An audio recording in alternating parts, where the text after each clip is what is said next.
of 22nd coup makers that culminated in the tragic events of November 11, 1994.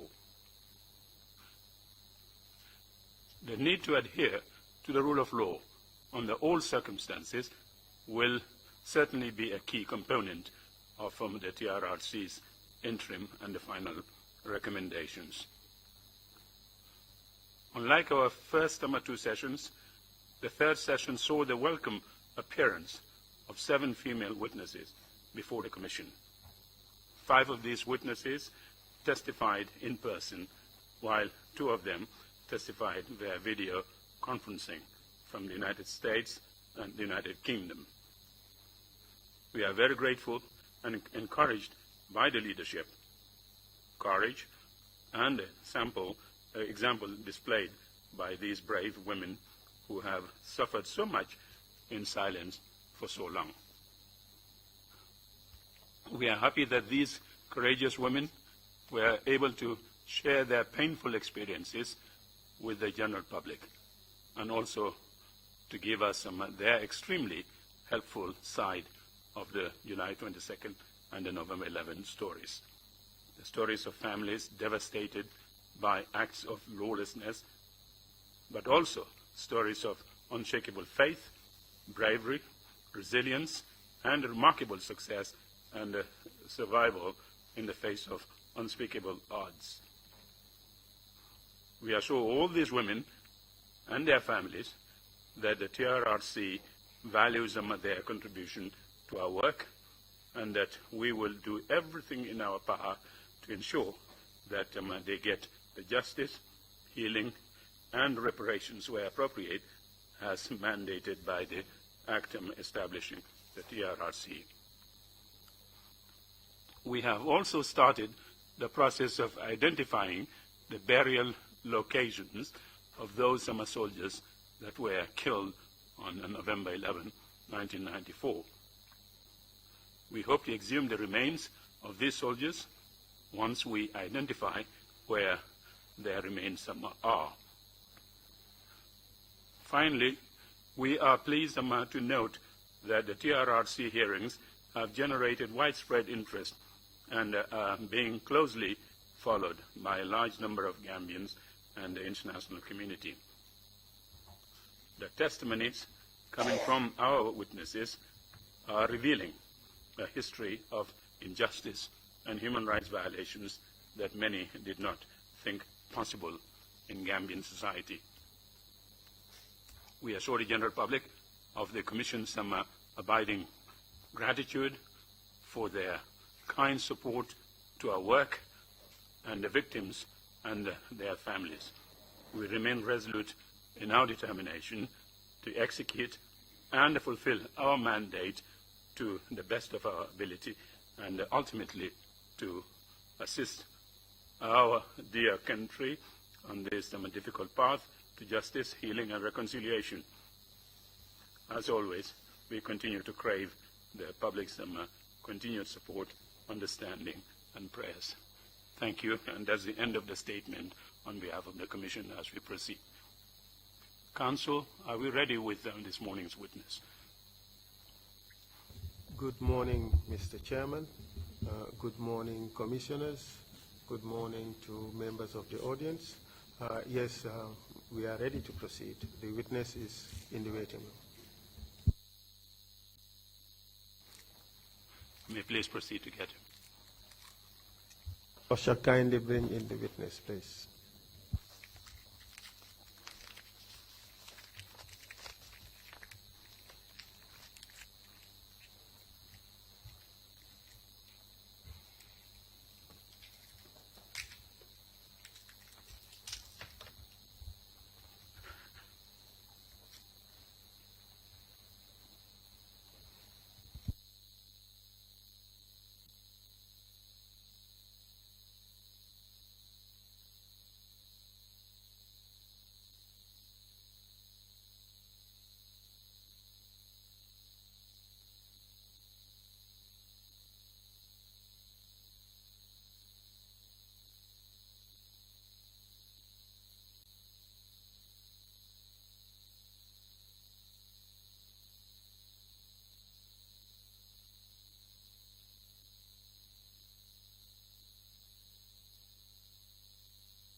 microphone, please.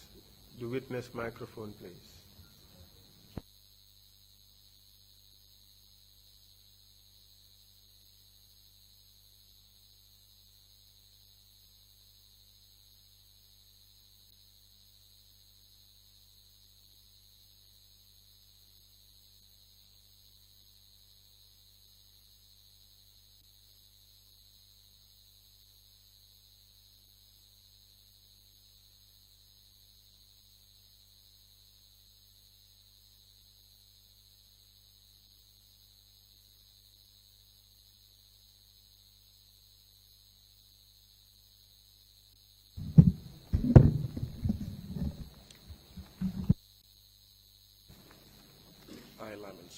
I, Lamin Senghor, do swear that I will speak the truth, I will speak the truth, the whole truth, and nothing but the truth. nothing but the truth. So help me God. So help me Allah. Thank you. Please take a seat, Mr. Senghor.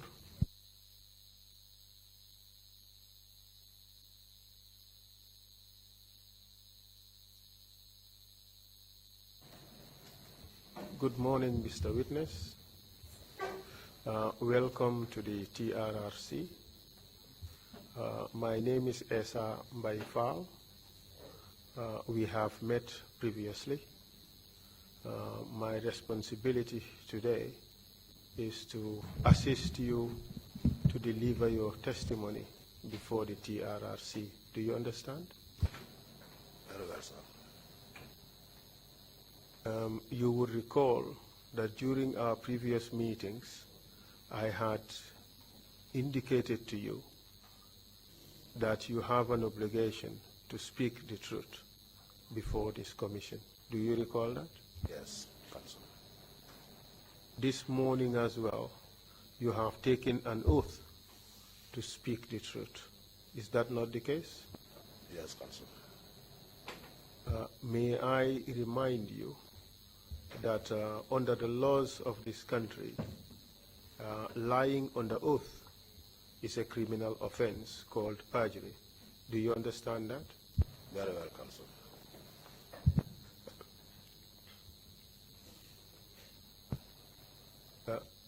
You may also wish to note that it is a criminal offense under the TRRC Act to lie to the TRRC. Yes, I understood. I therefore expect that the testimony you give before this commission would be truthful. Yes, Council. So now I would be asking you questions and you would answer. If you do not understand the question, please ask me to either explain it or to repeat the question. Do you understand? Very well, sir. We are calling you mainly to testify about a few discrete issues.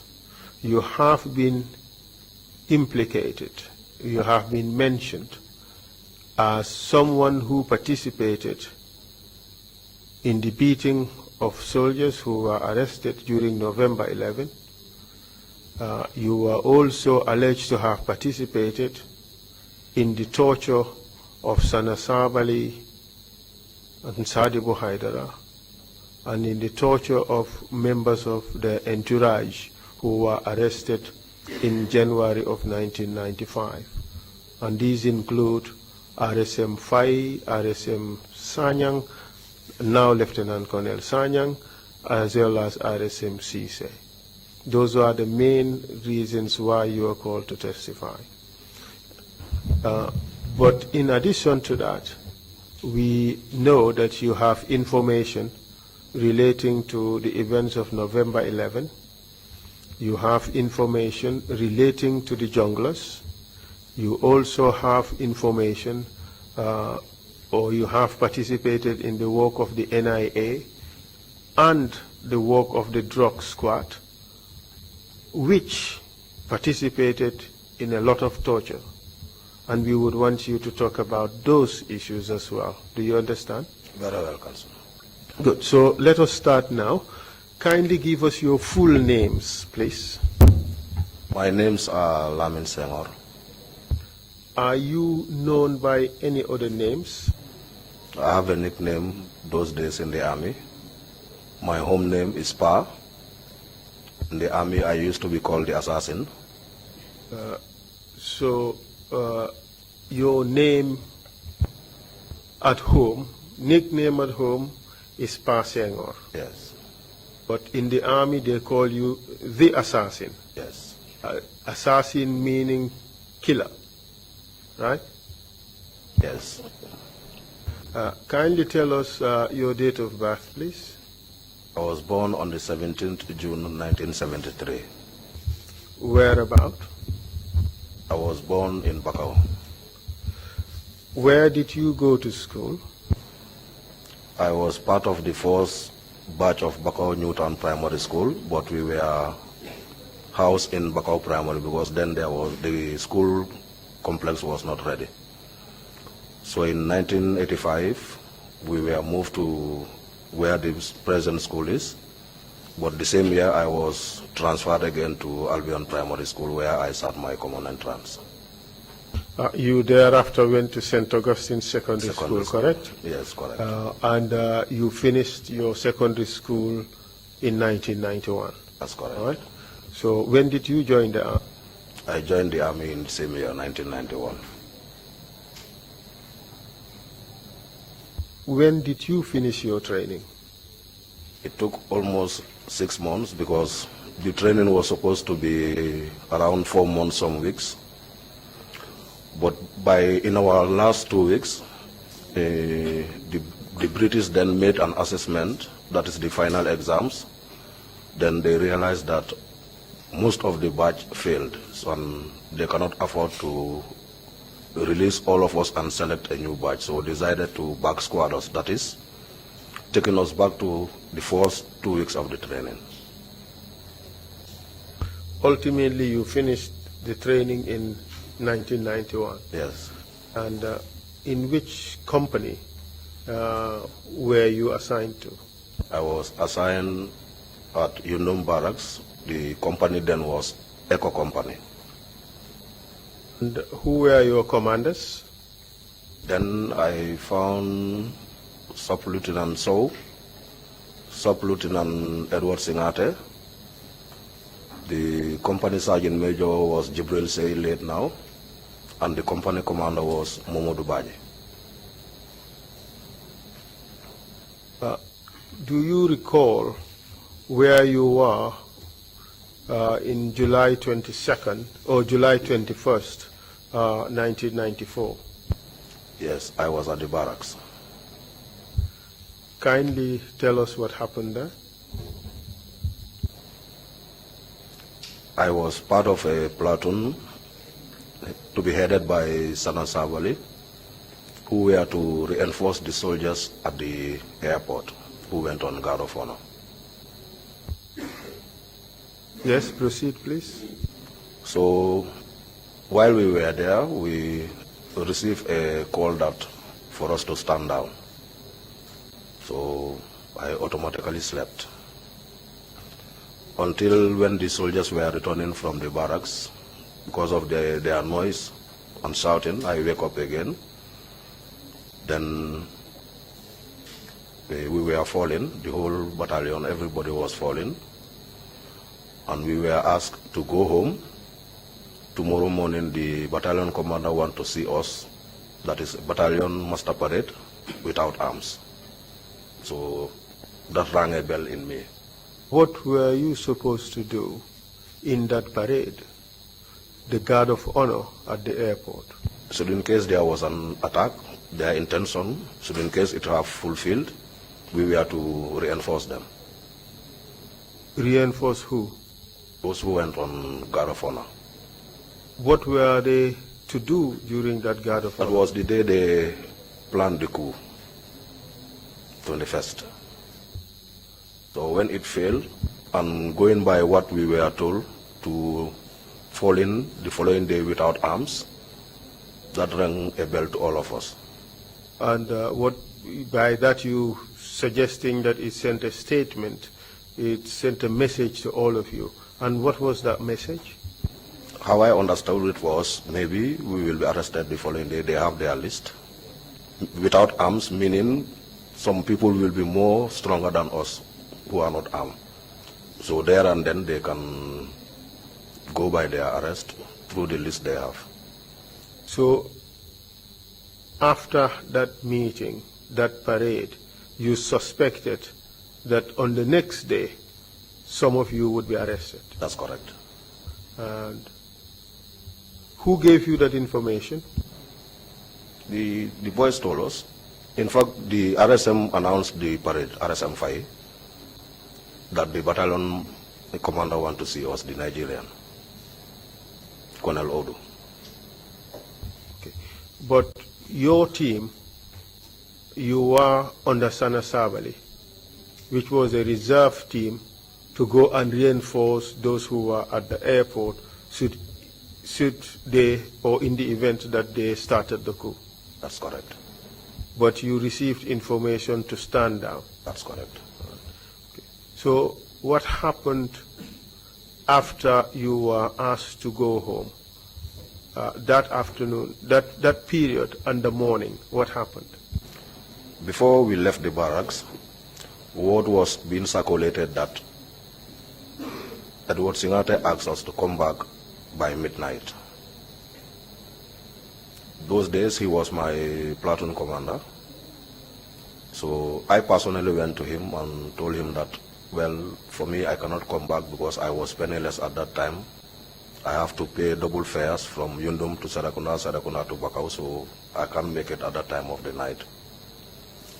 So he gave me a $25. Those days, that one way will be $5, $2, $3 from Yundum to Sarakuna, $2 from Sarakuna to Bakau. So meaning he can only spare me $10 out of that 25 and make strong emphasis that I should return his change the following day, that is the $15. He was that broke? Not that. We were very poor then.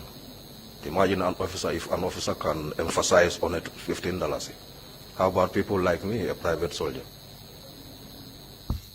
Did you eventually go to the barracks? Yes, I took the money, went home, put a civilian dress in my bag so in case things fall apart. Even my mom was suspicious. He told me that this have never happened. I said, yes, we are on a standby. So I went to the barracks. People start coming. What time did you go to the after barracks? Midnight. So it's there I came to learn that the late Almamu Mane have duplicated the old armory key. That is, the weapons that are no more used, they pack them separately from the new ones and the heavy ones. So when he opened that armory, we armed ourselves with old rifles. Ammunition boxes were removed, so everybody feed your magazine, waiting for time. So early in the morning, there was no driver to be seen, and all the trucks, like it was like they steered the steering wheel till it ends, then they lock the steering wheel, so nobody can drive those trucks. So we went outside on the highway, hijacked 2 trucks, and brought them to the barracks. I remember it was even driven by a mechanic. So when I boarded the truck, the second truck, it was 2 trucks. One is to go to Fajara barracks, the other one is to go to Banjul. So Edward Singate came and told me to come down from the truck. He showed me a pickup and said I should load that pickup with reserve ammunition, so in case there is contact, we will still have ammunition. What time are you talking about? This will be around 8, 9. At this stage, did any officers arrive at the barracks? Well, I can only remember the council members. Apart from the council members, did any officer arrive at the barracks? An officer who Yes. was not a member of, Yes. of the coupists? Yes. Can you tell us about it? This was in an earlier time, just after 6 to 7. The adjutant came, Sidif Gomez. He used to come very early to work. So when he came, Edward halted him and asked him not to move, so the adjutant stood. Which Edward are you referring to? Singate. Please proceed. So when Edward requested for the new armory key, the adjutant told him over his dead body. So Edward used, like pointing a pistol. Normally a rifle will be fired with two hands. But this time around, Edward used one hand to fire that AK. The bullet fell in between the legs of Sirif Gomez. When Sirif bent down, he saw the dust. We used to have a saying, when a bullet talks, mouth don't talk. Could you say that again? We used to have a saying in the army then, that when a bullet talks, a mouth doesn't talk. So the moment Sirif saw the dust in between the legs, he just put his hand inside and threw the new armory key, and we were like jubilant, because we know there is no force in Gambia that can stop us now. Where were you jubilant? Sorry? Why were you jubilant? Because we know that we will now access these new weapons, including heavy weapons, rocket propelled grenade. So when we handle this, there is no force in Gambia that can stop us. And now that you have received the armory keys, what did you do? Everybody went in for your personal weapon. And tell us what happened after that. I went in for my machine gun because I was a gunner. So What do you mean by a machine gun? Can you tell us about this type of weapon? these weapons are designed to give firepower to any engaging soldiers, be it from the section level, platoon level, company level, or even battalion level, because it fires rapidly.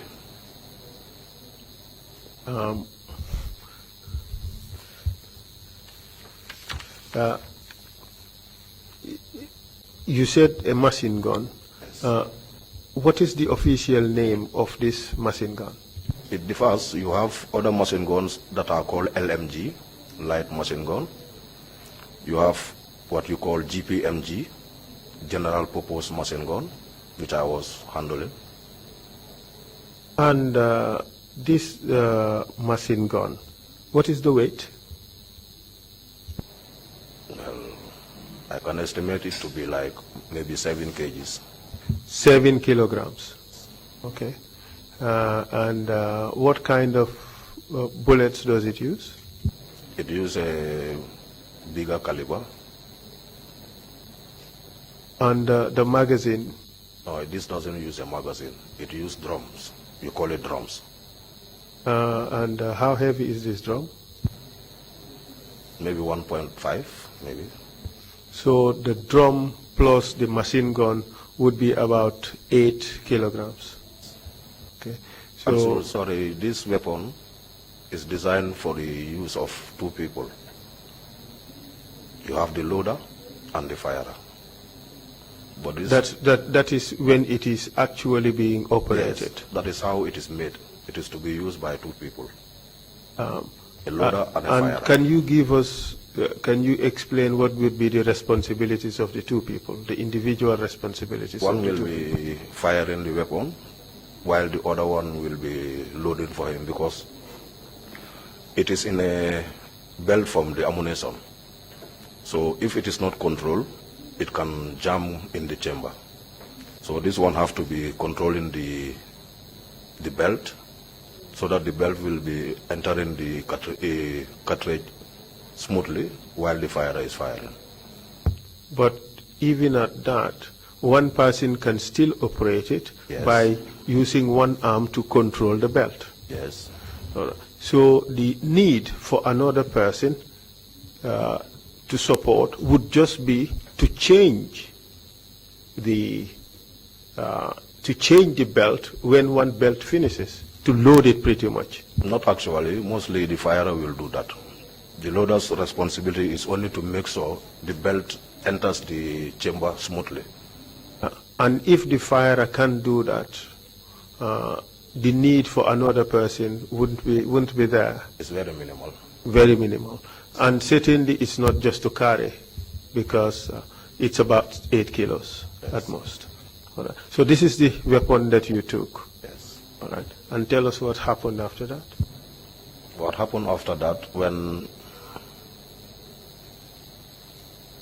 I boarded the truck and I was asked to come down by Edward Singate, he instructed me to load a pickup with reserve ammunition in case of contact. So they left the barracks before me. So when I reached the Detaining bridge, at the KMC end of the bridge, I found soldiers on the prone position. So I couldn't understand why. So the first person I met, I asked him, what is going on? He said the other side of the bridge, that is the Banjul end, is occupied by the Zandam commandos. And they said that if anybody attempts to cross the bridge, they will fire you.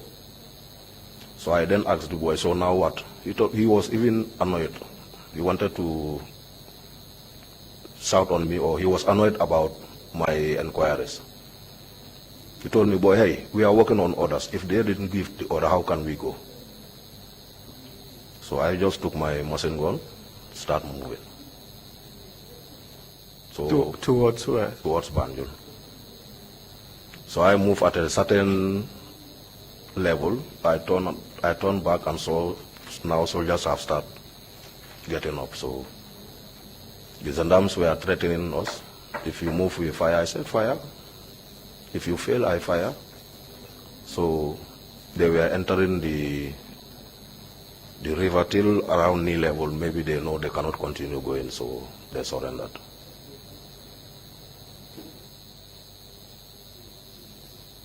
So you're suggesting that you went kamikaze along the road towards Banjul, and you threatened the gendarmerie with your machine gun. No, they threatened me to stop. If I don't stop, they will fire.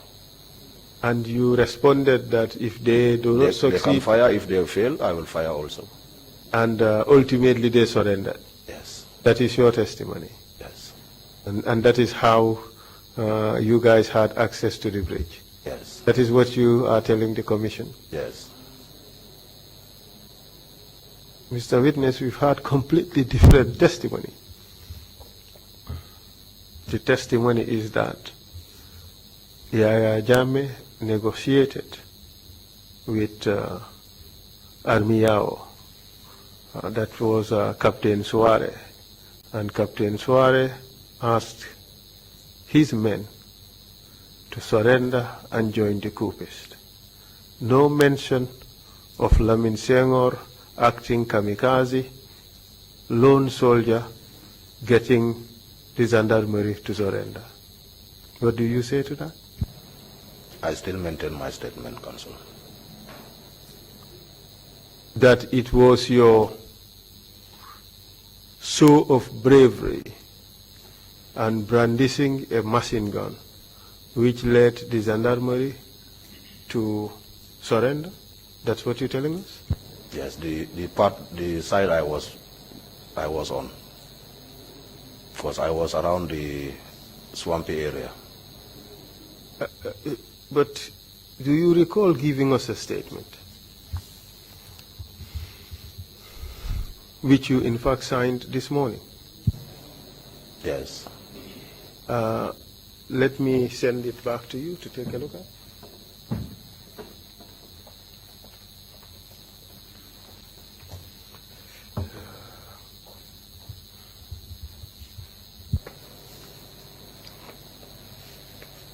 Is that the statement?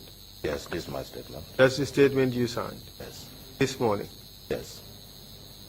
Go through the pages and satisfy yourself that this is in fact the document?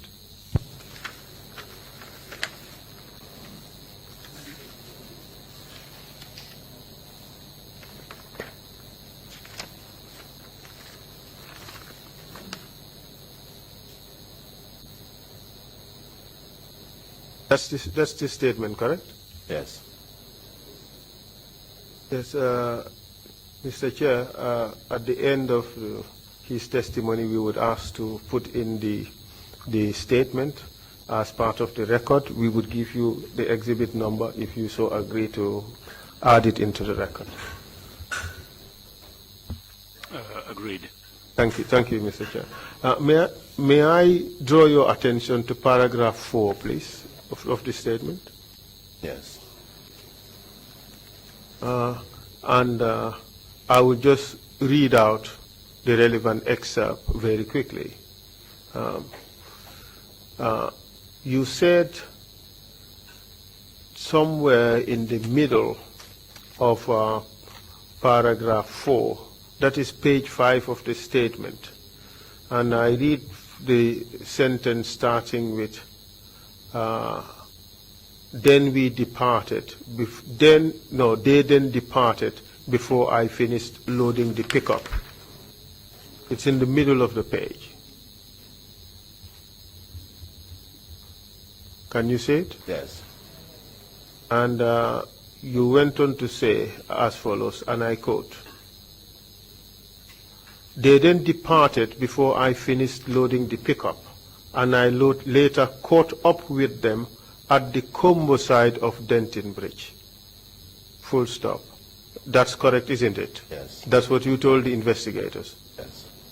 Then it went on to say, I asked the one soldier who I cannot recall about what was happening, and he told me that the gendarmerie commandos were on the other side of the bridge and wouldn't allow them to cross.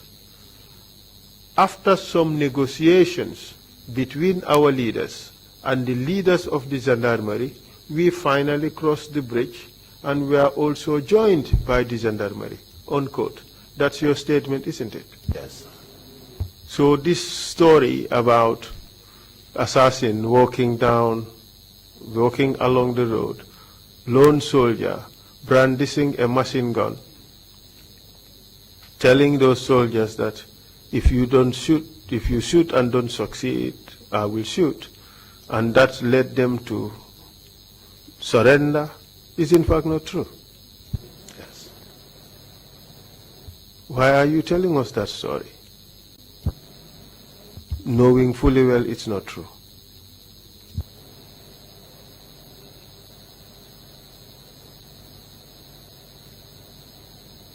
Could you give back the statement, please?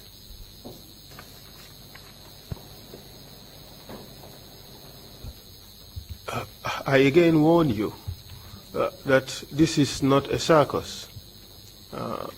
You have to be truthful. If you're not truthful, you could land yourself in trouble. So continue with your story. What happened after you crossed the bridge? We headed to Banjul and arrived at the grave, the Christian cemetery. We found another batch of gendarmes. This time around it was headed by Alhaji Martin. So it was very easy for Lieutenant Jammeh to convince Alhaji Martin. Then Alhaji Martin instructed his men to surrender. Proceed, please. Then the group was divided into two. One headed by Lieutenant Jammeh, and they used the Marina Parade Road. The other group was headed by Edward Singate, that took the Independence Drive. So I was part of that group.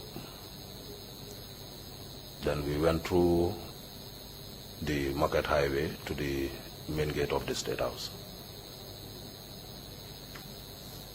What happened after that? After what happened was we took cover because all gates were closed. Then a soldier, I think then he was a Staff Sergeant Bakari Kamara, he came out and asked us what our problem was. So I was trying to threaten him, but it doesn't work. Then later Musa Jammeh came and said he's having a key to the small door. Then it was open. That's the door we used and enter. Then we meet up with Yaya Jammeh's group also, who entered through the back gate around the guard room. That effectively sealed the fate of the PPP government, didn't it? Yes. After the success of the July 22nd coup, where were you posted? I was at the State Guards, Where was the State Guards based? in the State House. And who was your immediate commander?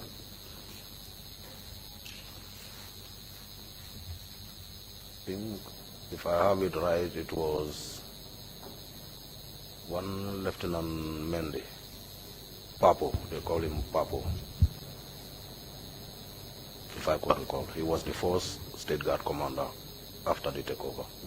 By November 1994, where were you based? At the State House. Do you recall the events of November 11, 1994? Yes. Before we get to that, let me take your mind back a little bit to July 22nd. From the bridge, how did you manage to reach State House in Banjul? By foot, we walked. You walked all the way, carrying your machine gun. Yes. How many drums did you carry?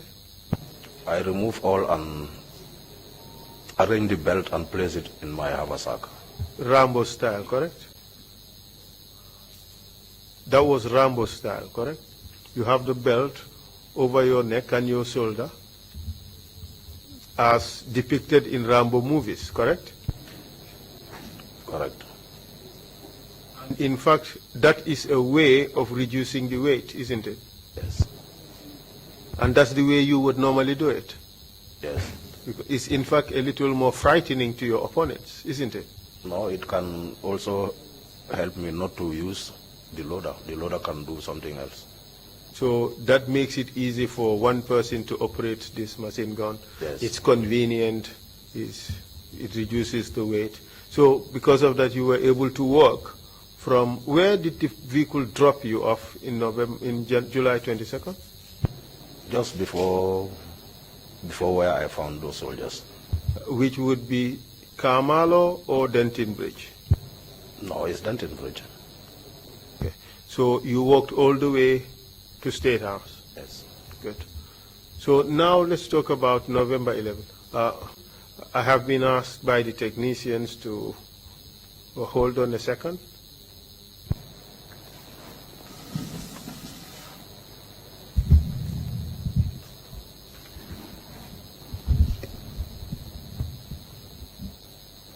Thank you very much. So now let's take you to November 11th. Kindly tell us what happened from November 10, 1994 onwards.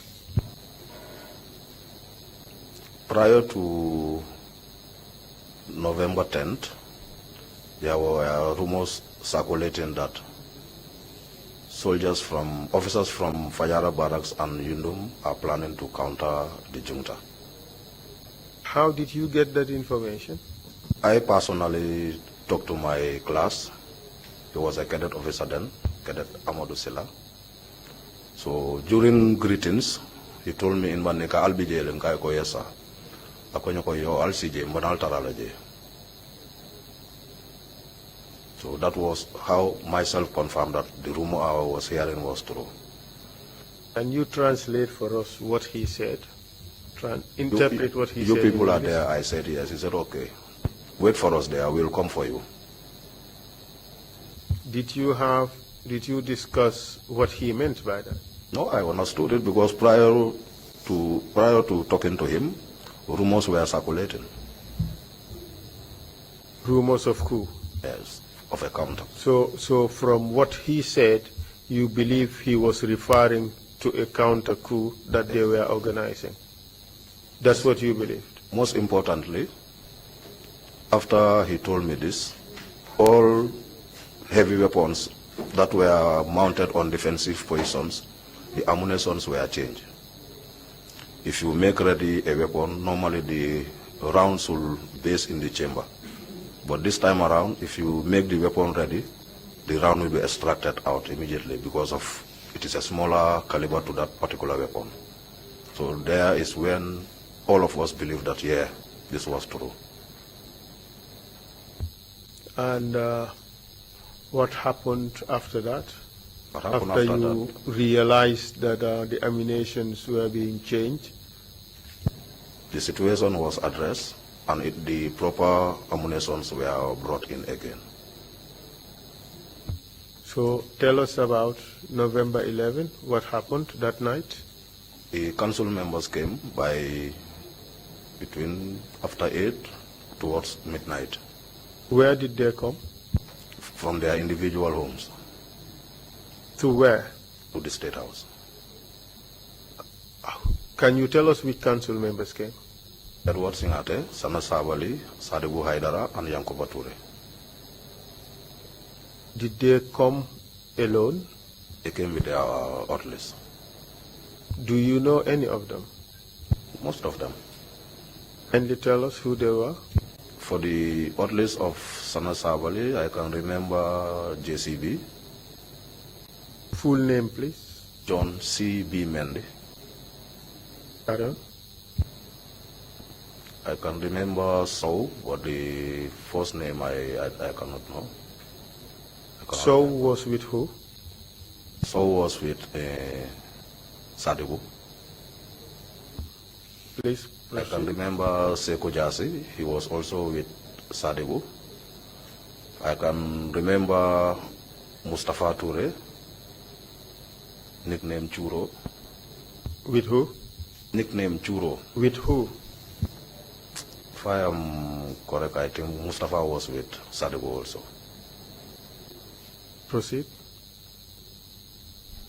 So when they came, And how about Sana Sabali? Sana, I think Alfuseni Suso was with him, JCB. Yeah, this I can recall. Do you know whether a Njai, Jai, yes, Jai. which Njai? Jai Ponkal. Any other Njai with him? There used to be another Njai, Baba Njai, if I am correct. And how about for Edward Singate? There was this Bakari Jiba, Baj Samba, as a driver. Who? Baj Samba Jalo as a driver. One Fiat colored sergeant from SAO, Fati, Sergeant Fati. And what was his first name? Lamin Fati. Then you have Marena. First name I forgot. Short guy. And for Yankuba Ture? Jagwatule Esa was with him. Esa who? Esa Mendy. Esa or Ensa? Ensa. Good. And I think one Jalimusaso also. Okay, essentially those were the people. Did they come with any other people apart from this group? No, each came with his own orderly. And tell us what happened when they arrived at State House. They went upstairs, discussed with the chairman, then they came back and a fall-in was called. Who was the chair? Who are you referring to as the chairman? Lieutenant Yaya Jame. Then when a fall-in was called, we all assembled, and Edward said that they need volunteers because according to the rumor that was going, these people are planning to attack. So before we wait to be attacked, let's take the attack to them. So he asked for volunteers, then a number of people came out, including me. How many came out? I can estimate almost a platoon. Which is how many? 40 something men. That is, a platoon is not 40-something men. This. A platoon would be about 30 men. correct? It will be. So 40-something men would be a bit of an exaggeration, wouldn't it? No, I'm not exaggerating. Okay, so your estimate is That's my that estimate. there were about 40-something men. Correct. Does this group include the council members and their orderlies? So these 40-something men, where did they come from? They are all state guards. All the state guards volunteered? Yes. Because according to the rumor, we were to be attacked by both Fajara barracks and Yundum barracks. So obviously, these two barracks members cannot be present at the State House at that time. So you and your colleagues volunteered? Yes. So what happened after you all fell in and decided to volunteer? What happened? We moved towards Yundum barracks via Banjul. And did you at any point in time take weapons? Yes, I was with my personal weapon. And tell us how that happened, how people got armed? Everybody is with your arm. Nobody shares weapon with another. So whereas if the weapon is not with you, it will be in the armory. And you are the only person who is authorized to sign out that particular weapon because it's your personal weapon. On this particular occasion, did you sign out weapons? My GPMG. Could you say again? My GPMG. Did you guys have to sign out weapons at for this particular occasion? No, I particularly don't need to sign out because I'm always with my weapon. Could you explain what you mean by that? I mean, I particularly, on that particular day, I don't need to sign out a weapon because I was already with my weapon. From when? From the armory. When did you take that weapon from the armory? This was well before the council members came. Tell us what time. Like I said, the council members came by between 8 onwards, but this weapon was with me throughout the day. Throughout the day, you carried this weapon? It was with me. If it is not used actively, I will put it under the mattress in the guard room, like if I want to go somewhere. It's not such a big weapon. It is a weapon you can put under the mattress. It's a big weapon. But how can you put it under the mattress? Yes, it's possible. Anybody who doesn't want to go out with your weapon, you normally put it, especially on the bed that you slept on. It will be under the mattress. Show us by demonstration, show of hands. The length will be like this. So obviously you can just raise the mattress and put it under. Even though if somebody is passing can know that there is a weapon, especially of that caliber. So did it have a tripod or it didn't? It. Did you have the tripod mounted or you didn't? No. So you just carried it like a normal gun? It is bendable. You can bend it. If you want to use it, you have to open it. Normally, how would you fire such a weapon? In the prone position. What? In the prone position. What is that? Educate us. Lying down, normally. So that's the only way. That's the way you normally. No, that's not the only way. You can fire it on the move also. And it's not a problem firing it on the move. Yes, because it's very heavy. You need to be very strong to fire it on the move. Yes, but you've already told us it's with the magazine and all, with the bullets and all, it weighs about 8 kilos. So 8 kilos, even a child can carry 8 kilos. So for you, on that particular occasion, how were you firing your weapon? On the move. On the move. It wasn't a problem? No. Good. So on that day, your testimony is that the soldiers already had their weapons anyway. So there was no issuance of weapons. Some might be issued, but not to my knowledge anyway. as far as you know, were any new weapons issued to the group on that day? Yes, I've seen new weapons, especially with the Atlas. But these new weapons were not distributed to your group? Well before now. That is your testimony? Yes, I've seen new weapons, but not with me. Mostly with the Atlas. That was the first time I've seen the weapons that you want to ask. And what were those type of weapons? They are PGL. What is PGL? Portable grenade launchers. It's an AK. It is also an AK-47, but this thing was attached on the weapon, so it can launch a grenade, portable grenade launcher, but it's an AK. But for you, you carried your favorite machine gun. Yes. Right. And tell us how you were deployed from State House to wherever you were going. With the means of vehicles, Yes. we moved towards Yundum barracks via Banjul. How many vehicles? This will be 6 to 7 vehicles, because all the council members were in their vehicles. And that would be 4 vehicles, For the right? council members.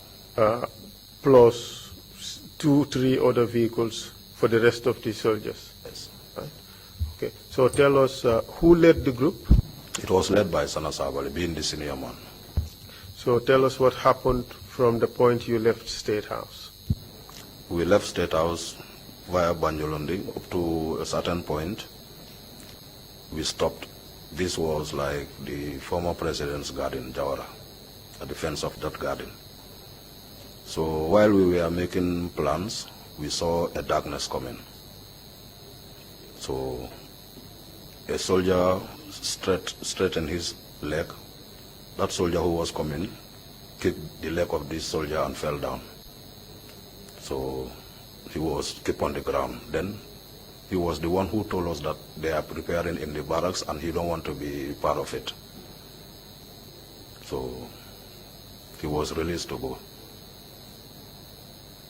And I was instructed by Edward, me and another soldier called Yunus Abari, to go and make a recce in the barracks. What do you mean by to make a recce in the barracks? To simplify it, surveillance. The reconnaissance mission to the barracks. That is to go and check what is happening in the barracks and come and report back. Yes. That's right. Did you go at all? Yes, we went. On our way, we saw that similar darkness. You know, in the darkness, if you see an object, especially a human being, you will know that there is something there. So we saw another one. I and Yunus Abari took cover. We applied the same method, and we got that soldier also on the ground. This soldier became somebody I knew very well because he calls me uncle because the mom is the same tribe with me. And he told me that he's also going away because he don't want to be part of what is happening in the barracks. So I advised him not to take the road leading to the right, because taking the right will take you to Banjul and he might fall in the trap of the council members. So I advised him to take the road on the left and he escaped. Then we came back, we saw movements in the barracks, we came back and gave that situation report.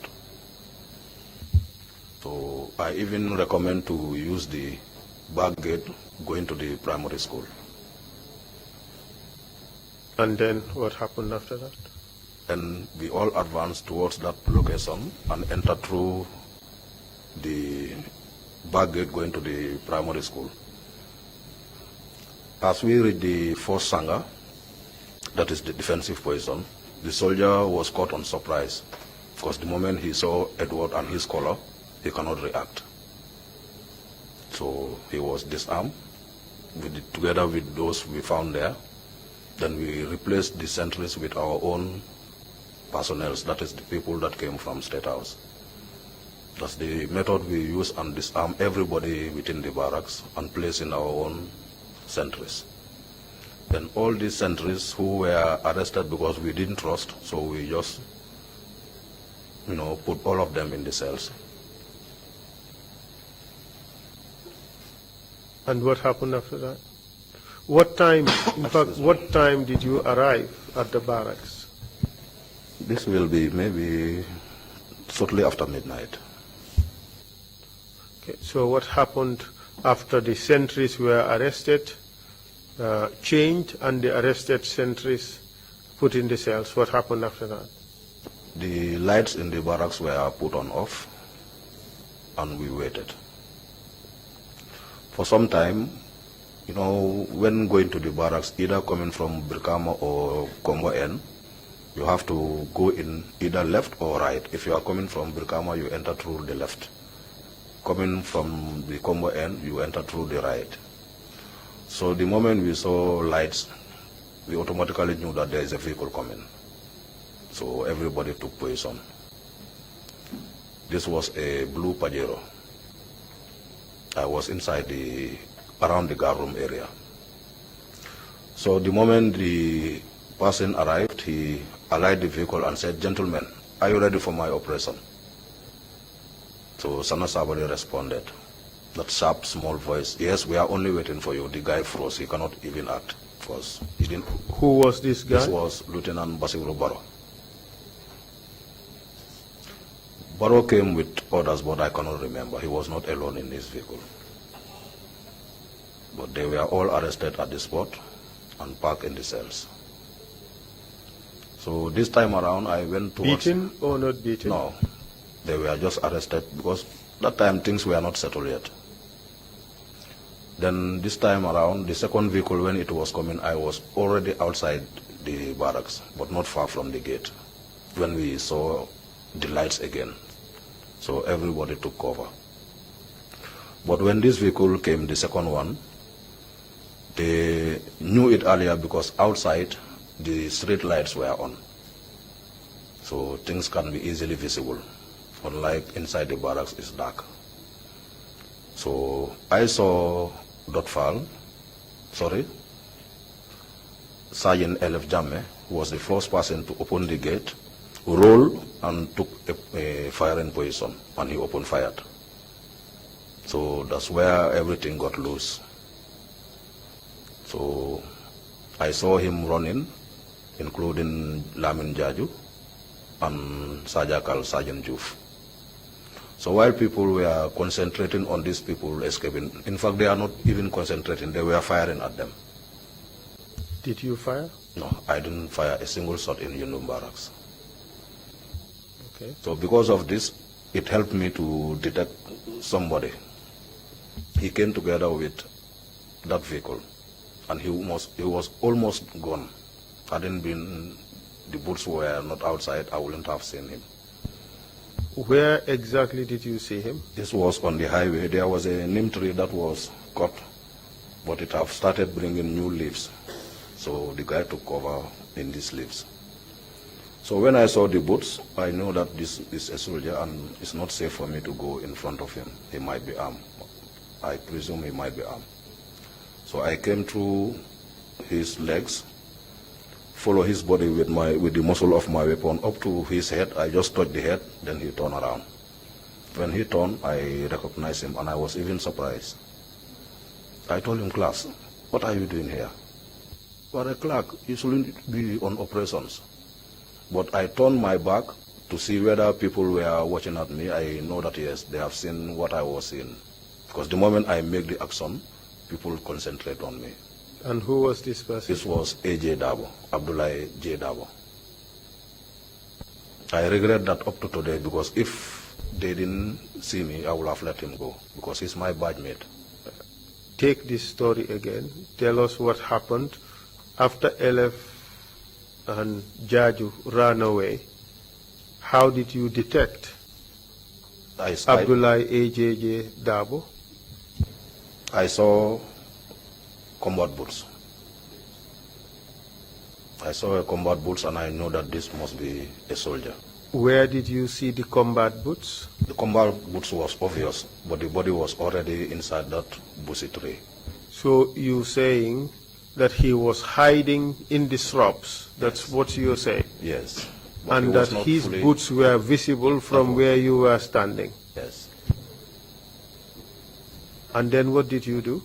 So when I know that there is nothing can be done, No, from the moment you saw the boots, you did not see the body, but you saw the boots. Yes. What did you do? I came through his back, follow from his boots going to his upper body. When I reached the head, I touched the head with my muscle, with the muscle of my weapon. So he turned around. That's the time I recognized him.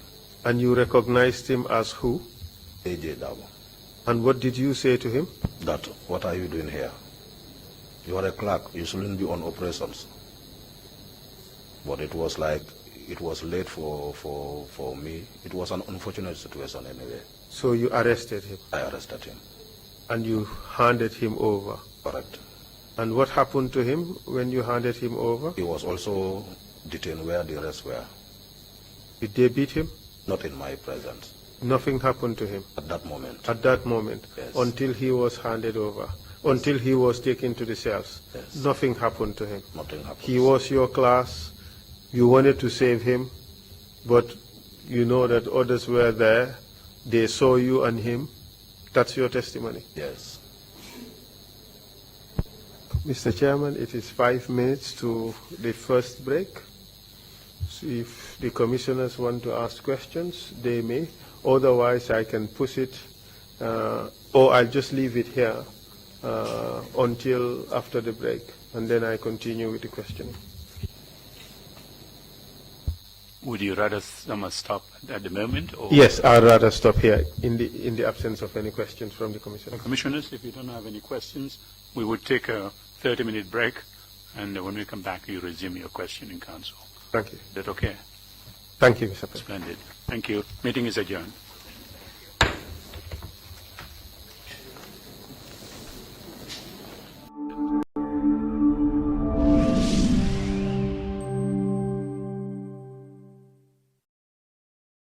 Abdullahi A.J.J. Dabo, correct? Correct. And your testimony is that you removed him from the shrubs where he was hiding, correct? Correct. And then you had a conversation with him. Yes. And what was the conversation? Can kindly remind us? Because when I saw him, I told him, class, what are you doing here? You are not supposed to be here. You are a clerk. You are supposed to be in the offices. That's the time I turned back to see if anybody was paying attention, but unfortunately for him, people were watching at me, so I have no choice than to arrest and hand him over. So he was taken to the cells Yes. from there. Yes. And your testimony is that he was not beaten. And what happened next after the arrest of Dabo? After the arrest of Dabo, for a while, the council members feel that now there are no other people coming because Yundum was their point to gather. Those from Fajara barracks will come to Yundum. Then when they have the strength, then they can come out and attack the State House. How about Mr. Abdullahi Dotfal? What happened to him? Atfal was captured. Can you tell us the circumstances of his capture? As soon as he was unable to escape, he was in the same vehicle with those that I mentioned. So he was captured there, including Abdullahi Dabo, and taken to the guard room. He was not beaten, No, and he was taken to the guard room. he was taken to the guard room. That is your testimony. Say again, sir? That is your testimony. Yes, Council. How about Mafuji Sonko? Do you know him? No, I saw him when he was giving his testimony. Mafuji was a gendarme officer, and after '94 he was still at Fajara barracks, so I was unable to know him. What if I tell you that he was in the same vehicle with Abdullahi Dotfal? Yes, I will agree with that, but I didn't know Mafoje in person. But I saw his testimony and he testified that he was the driver. Do you recall any of those persons captured from Dotfal's vehicle? Do you know whether any one of them was beaten? No, in my presence, no. May I ask the technicians to play a video of Abdoulaye Dabo? Let's hear what he has to say about his own capture. Okay. His story is different from yours. Could you give us volume, please? Kindly give us volume, please. Technicians, we are not hearing anything. It's coming, yes.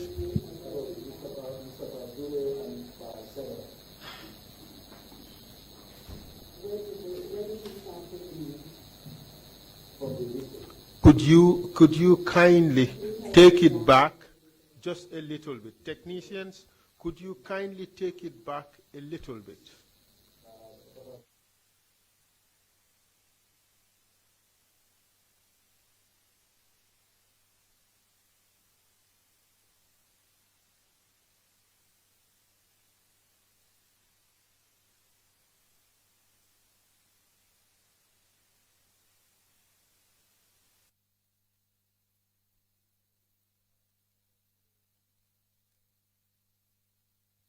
Give us volume.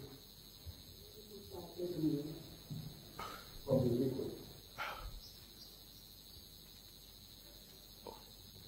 can you tell us exactly where the vehicle was parked? The vehicle was on the road. You know, when you receive the gunshot, that's the time I left stop the vehicle. Then he ran. So both of these individuals, dogs and Reginata, were hitting you. Can you tell us how they were hitting you?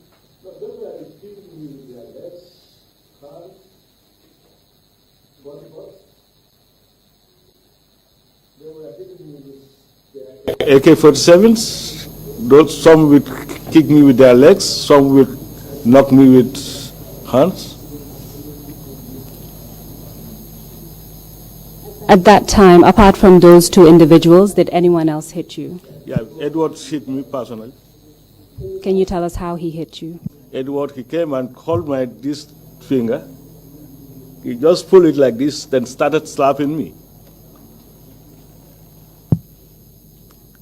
And just to make sure it's clear, when you say Edward, who are you referring to?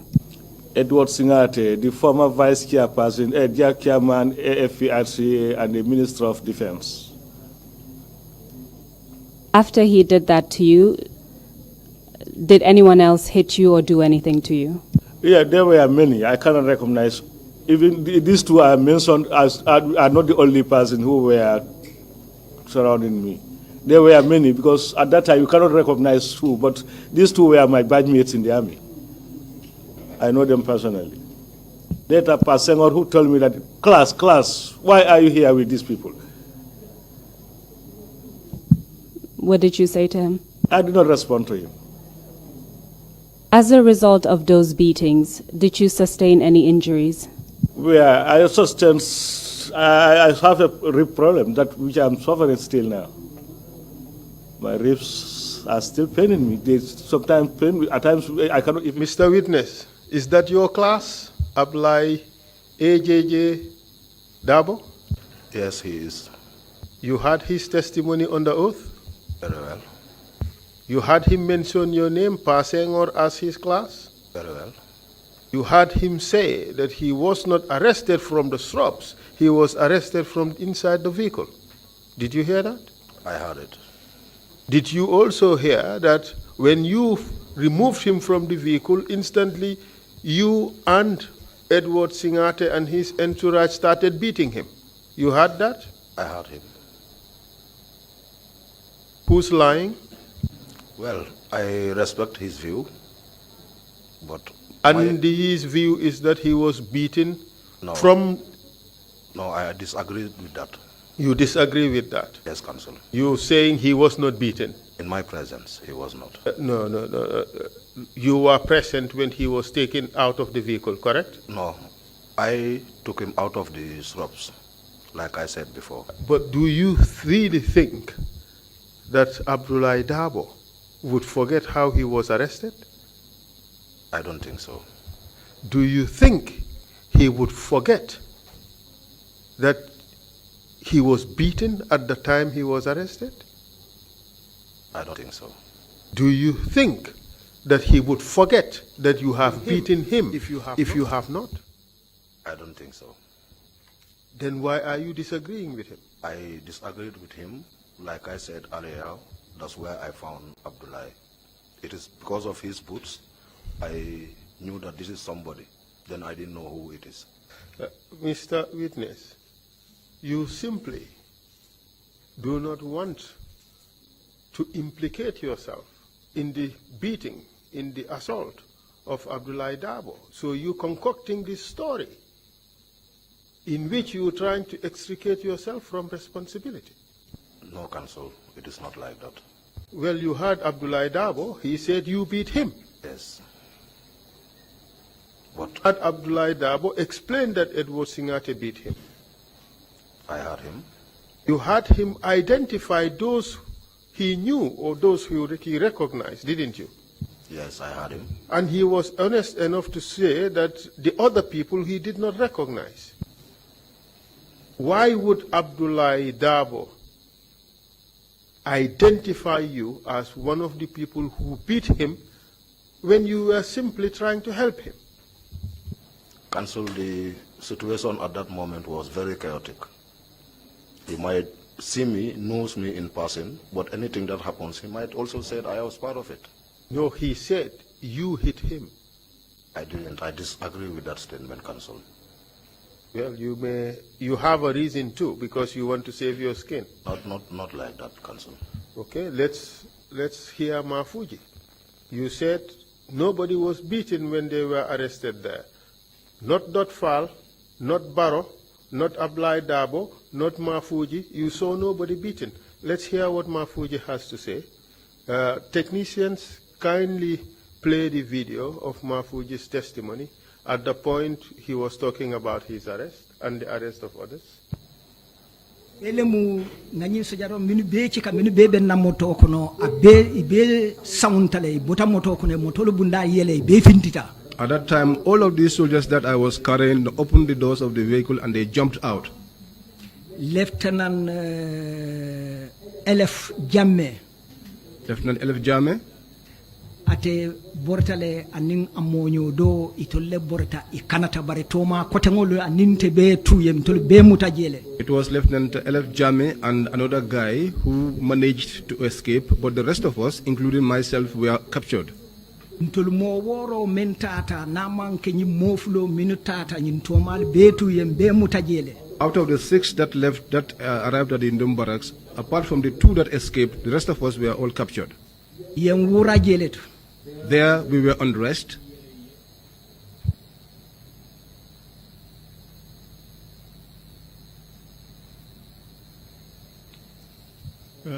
Thank you very much, Mr. Witness.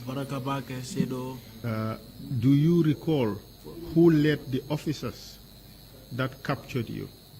Fo heklo blada mola miyalonko wale nyi sojarol nyatonko ya sojarol miyalonko wale temuda. Fo ngalon ne minialonko nyi nyatonko kono minientolo muta. Whether if I know who led the soldiers that captured us? Yes. Or who was the actual soldier who captured you? Wala sojaro min fonga yete muta. Ha ngalo. Yes, I know. Kindly tell us, please. Afo mole. Lieutenant Peter Singate. Lieutenant Peter Singate.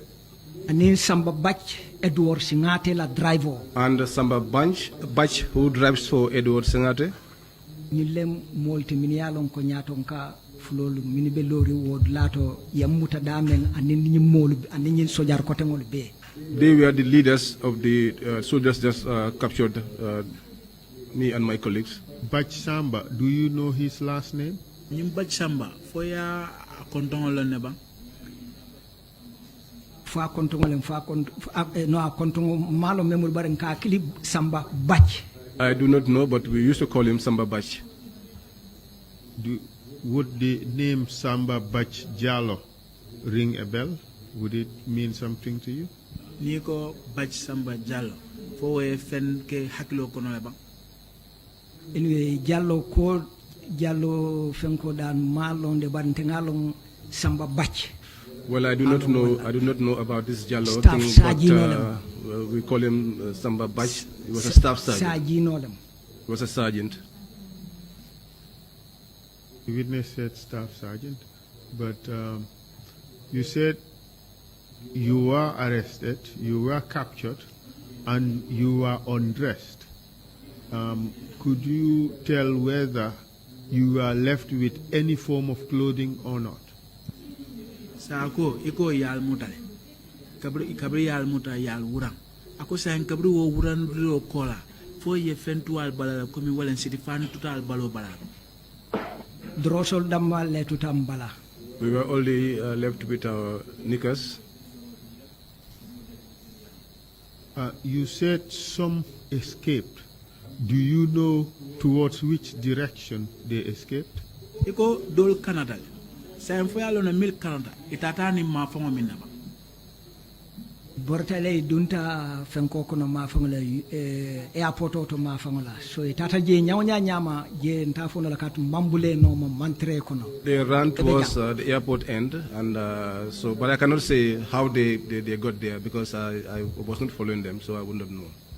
That is perfectly understandable, Mr. Witness. So after you were undressed, how many of you were in fact captured at this point? 2 escaped. And do I take it that it was 5 of you who were captured? Ako sayang kabri yal wurang foka pare.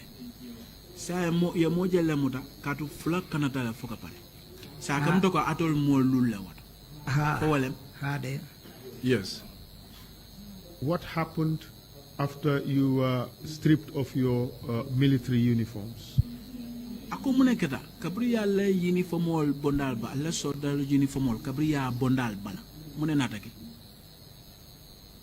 Biriye o uniformol be bondi mbala bebe larin dumbale mo mallo asingola de bebe larin dumbale nka kurolle. Once we were stripped of our uniforms, we were all lying on the ground. We were crawling. None of us was standing.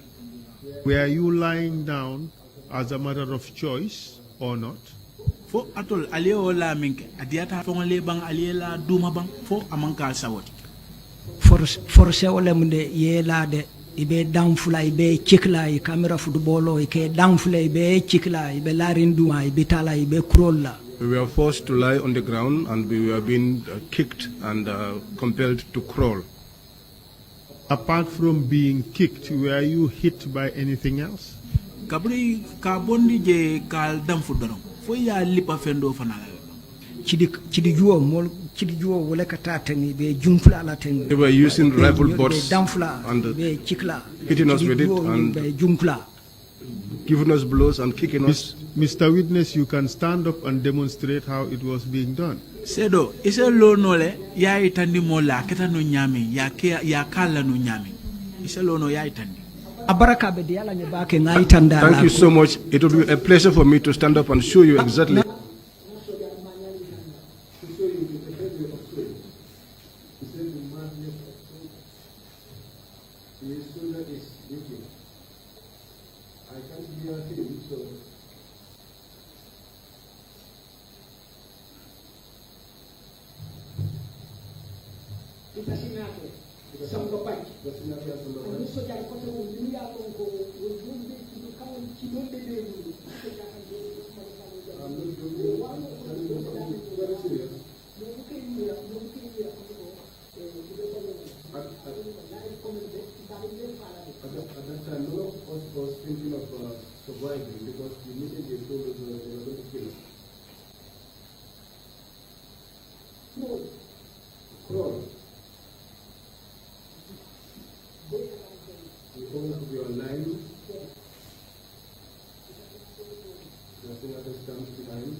But Peter, but he stands and the soldiers line up in front of him, and he's behind them with Samba badge, and they order them to tell them to fuck them. These nonsense people. These nonsense people. He can kick. They kick us as we crawl. As we are crawling. We're facing one side crawling. And they'll be kicking us and be using rifle butts and striking us from the back. Thank you very much, Mr. Witness. You may be seated. Thank you. Mr. Witness, did you hear what Mr. Sonko had to say about his arrest? This process? Yes, I did. Did you sustain any injuries? I can understand one point where he said that it was only him found in the vehicle. All the rest have alighted from the vehicle. I can. Is he lying about being beaten, having been beaten when he was arrested? He is true. He is correct. He is correct. When did you realize that he is correct? I never saw him being tortured. Mr. Witness, you were there. It's the same vehicle. Yes. These witnesses alighted from the vehicle. They were all apprehended. He told you 5 of them were apprehended, and they were lined up, forced to crawl, and were being beaten as they were forced to crawl. So, like I said before, when I arrested my class, he was taken to the guard room and detained. You had your class say no, that he was being beaten there, and you participated in beating him. I disagreed, Counsel. You had Mafuji. He said Peter Singate, Samba Bach, and those older soldiers who were there at the time, who obviously include you, were beating him. You disagree with that too? Counsel, for Mafuji's case, I only saw Mafuji in the TV. Like I said before, I've never known Mafuji. So I couldn't tell whether he was tortured or not. Yes, but what I am driving at, Mr. Witness, is that those people who were captured from that vehicle claim that they were beaten. You disagree with that? I cannot remember this, Counsel. Selective amnesia. You're trying to remember selectively the things that favor you. Not like that, Counsel. You did not want to see any evil. You did not want to see, or you do not want to testify about anybody being beaten at all. All I am saying is correct, Counsel. Ensa Mendy, he was in your group, you recall? I recalled.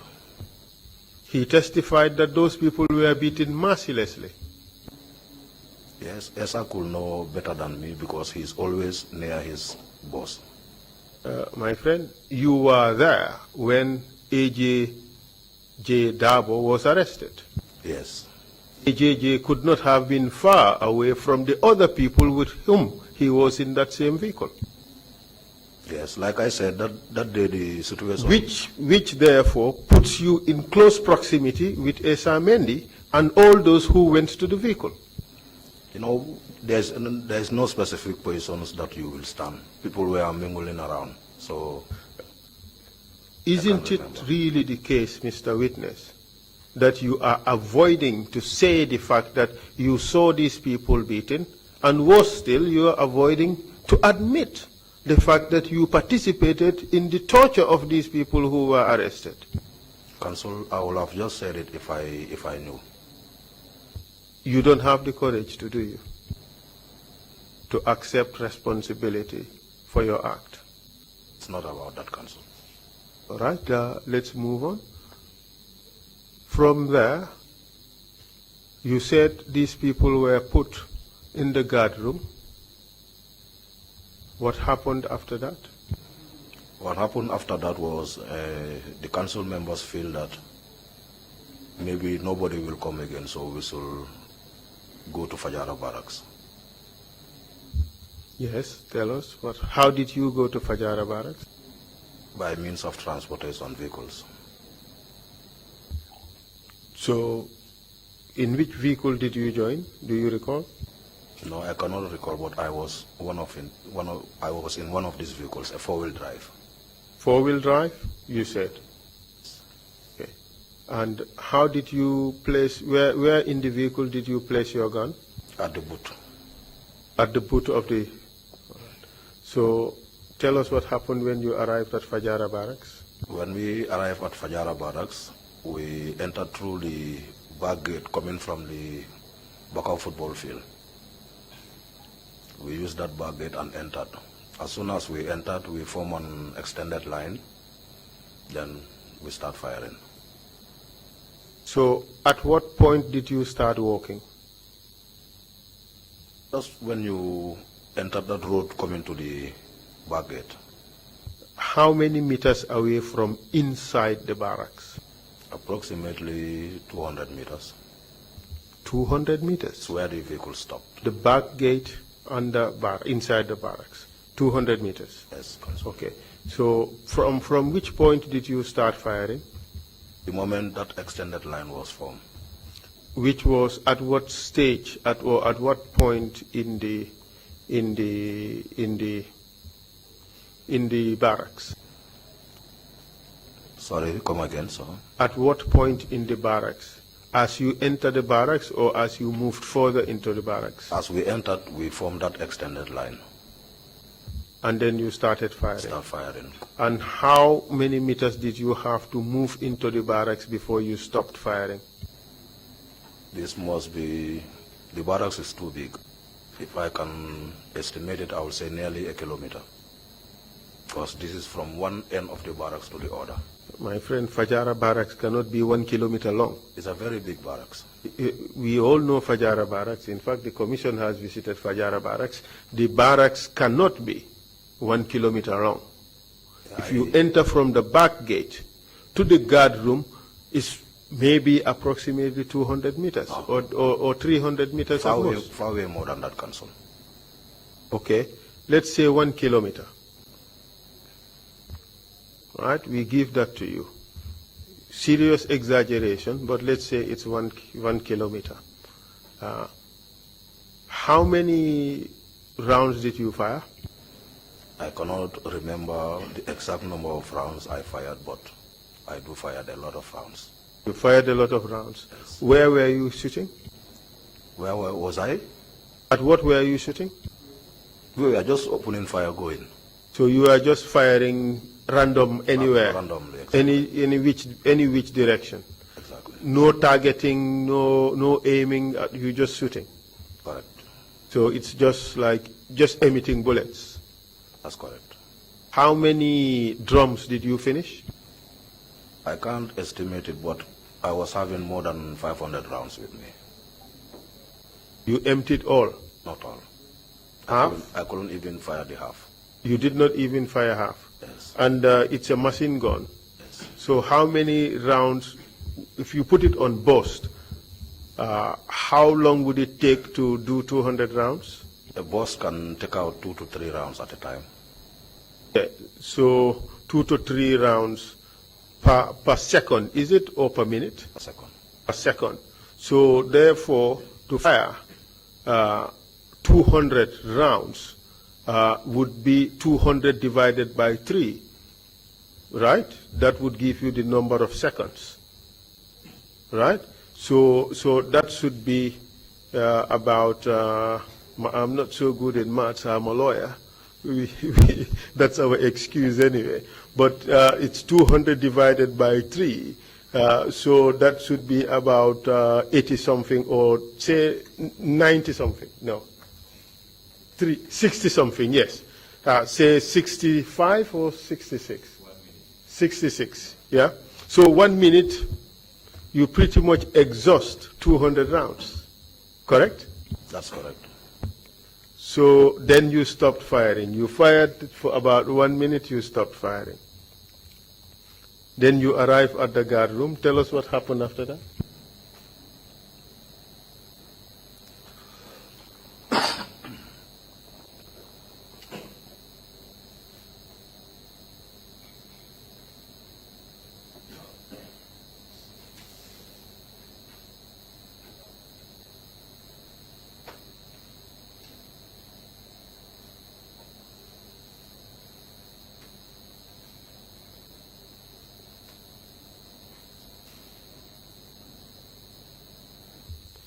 So, how long did it take you to arrive at the guard room area? Actually, we didn't go directly to the guard room per se. We stopped around the building of the barn and drum. It's where a ceasefire was called. So the moment I stopped mine and applied my safety catch, I collapsed. Why did you collapse? I was breathing a lot of gas coming from my machine gun. So this weakens me. I was lacked of strength. So I was carried in a fireman form, fireman carrier we call it. This guy will grab here, that one will grab here, and they took you to the guard room. I was taken to the guard room and placed in one of these beds. It's when I heard noise of soldiers again, I knew that they are back because I heard them saying they are going to take the captives to Mile 2. So when they came back, the noise, I forced myself and get up, take off my arms again, and went outside. So there an order was given that all those who came from State House can go back. So we arrived in Banjul maybe after 6 a.m. towards 7, something like that. So you did not witness the shooting of the captured soldiers? They were not shooting. When they were captured, they were taken to Mile 2. Mr. Witness, again, you have concocted a story to extricate you from what happened at Fajara Barracks. It's not actually like that. In Fajara Barracks, even to my surprise, I came to know that there was not even a wounded somebody. Okay.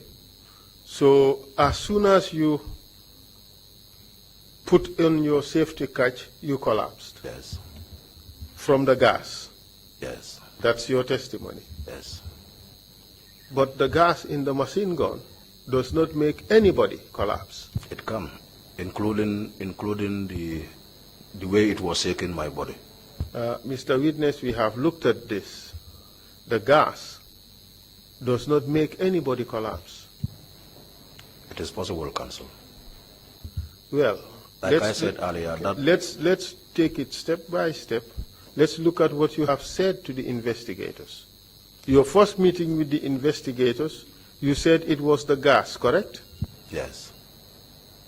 But when you did your statement, you changed your story. You said you collapsed out of exhaustion. Yes.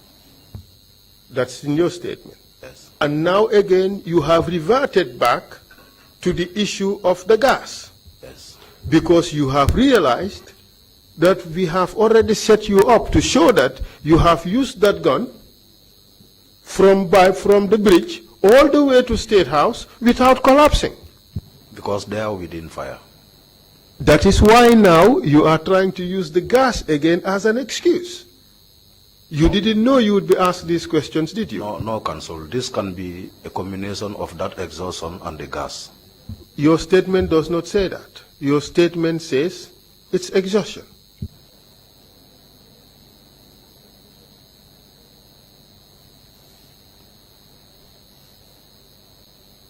So you see, Mr. Witness, you tried to extricate yourself from this. It's not like that. You try to see no evil.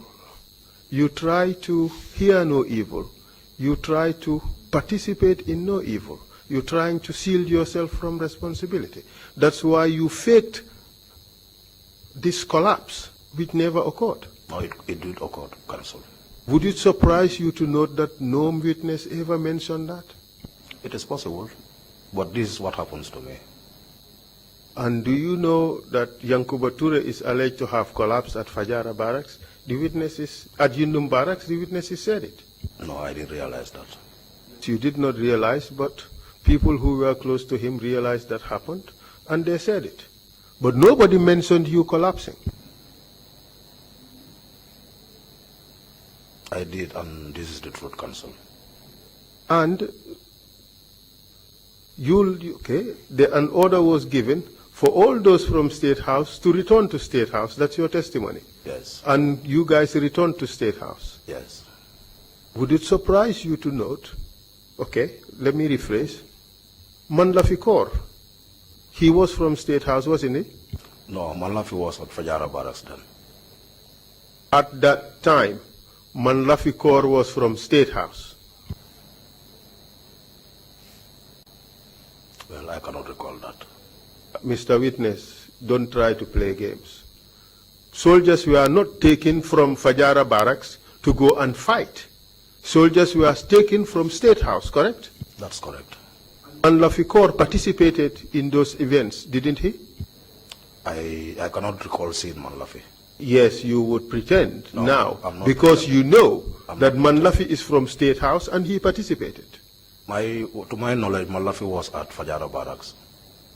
Witnesses have him at State House.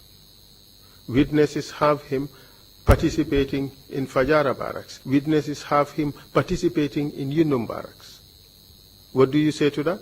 It's possible, but to my own recollection, I cannot recall seeing Manlafi. How about Babukar Mbup? Yes, Babukar was a State Guard member. Yes, but Babukar went back to Yunum barracks. To State House. Babukar went back to Yunum barracks. That is the evidence. I cannot recall that. We have a statement from Babukar. He said he went back to, all of you went back to Yunum barracks. No, I disagreed. Mr. Witness, it is the case that you want to extricate yourself from what happened at Yunum barracks, so now you concoct this story that you went back to State House. That is what happens, Counsel. What happened? You went back to State House or you went back to Yunum barracks? Back to State House. How? By means of transportation. You went alone? No. You went back with the staff, the fighters from State House, all 46 of you. You see, Mr. Witness, that is completely different from the testimony that all the soldiers provided. It's your own imagination, calculated to deceive the Commission. No, Counsel. You can deny as much as you want, but you have not offered anything to suggest that the evidence received by the Commission is false. And you have an interest in getting the Commission to accept your own version, because your own version would remove you from those who committed crimes. No, it is not like that. I'm saying what I know.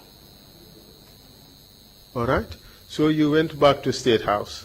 So therefore you did not participate in the events that led to the killing or the extrajudicial killing of the other soldiers who were captured previously. That is correct. So let's get your testimony correct.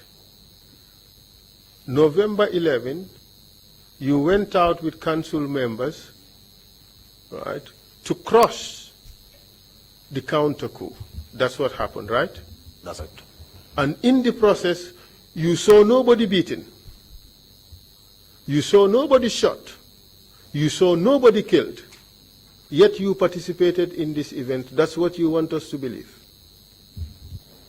That is what happens, Counsel.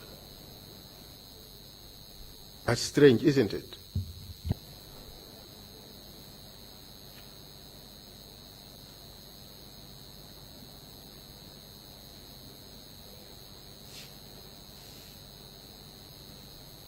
I would leave it at that. So let's move on. In fact, before that, let me play the video for Ensa Mendy. You would hear what he has to say about what happened immediately after the shooting of the soldiers at Fajara Barrack. You would see in his testimony that there is no mention of this order by Sana that all those from State House should return to State House. I'll ask the technicians to play the video of Esa Mendy. It's not ready. All right. We'll move on. We will move on. But let me just make it clear to you that none of the witnesses recall or mention an order given by Sana Sabali for the soldiers from State House to State House. What do you say to that? Well, I can say immediately they came back from Mile 2. We were ordered to go back to State House, meaning our mission that day was ended. So at least to the council members, everybody go and join the guy you are responsible for. And that was the end of things? What I know. Well, what you know is different from what everybody has said.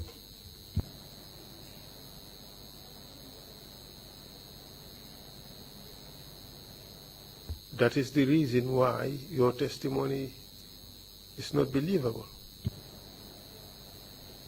And that is how it goes, Council. That is what you want to tell us. That's what you want us to believe. Oh, that is what I know. And the reason is you don't want to be present where the torture happened. You don't want to be seen as having participated in the torture. You don't want to be seen as having participated in the shooting of the soldiers at Fajara. You don't want to be seen to have participated in the shooting of the soldiers at barracks. You also don't want to be seen as having participated in the shooting and killing of the soldiers in the forest. Yes, because I was not present.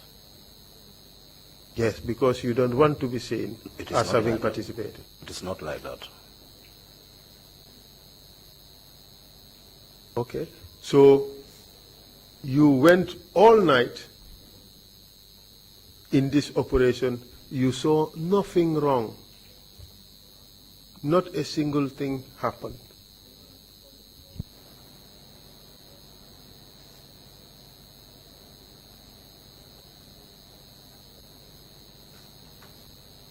You have no response.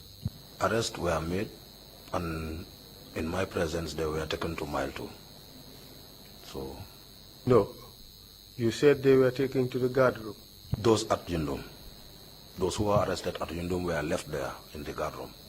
But those who were arrested in Fajara barracks were taken to Mile 2 while I was lying down. Who was arrested at Fajara barracks? I couldn't know exactly because I was lying down in the guard room. Who took them to Mile 2? The soldiers I went with. Did you go along with them? No, I was lying down. Which particular soldier took them to Mile 2? I couldn't tell. How do you know they were taken to Mile 2? Because when I was being taken to the guard room, I overheard that they are going to take those arrested there to Mile 2. But at this stage you had collapsed. Yes, this is what I mean. I overheard it. So you collapsed, but you overheard it. I collapsed. I was still conscious.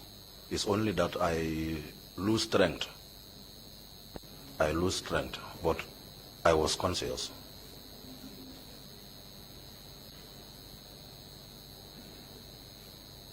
You want us to believe that? And this is the truth, Council. You said you collapsed. Yes. And you were carried. I was carried because I lose strength. I couldn't stand on my own. And you can recall them saying that these guys will be taken to Mile 2? Yes, because I was still conscious, mentally. Okay. Interesting. Mr. Senghor, your testimony is certainly very interesting. But let me tell you that those arrested were taken to Mile 2 after the killings at Yundum Barracks. No, Council.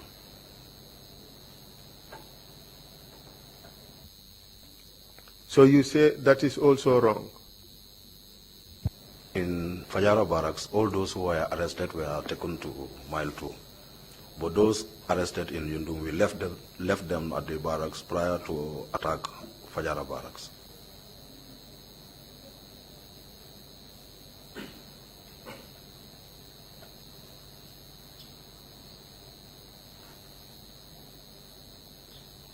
Okay. So your testimony is that those who were arrested at Yundum Fajara barracks were taken to Mile 2.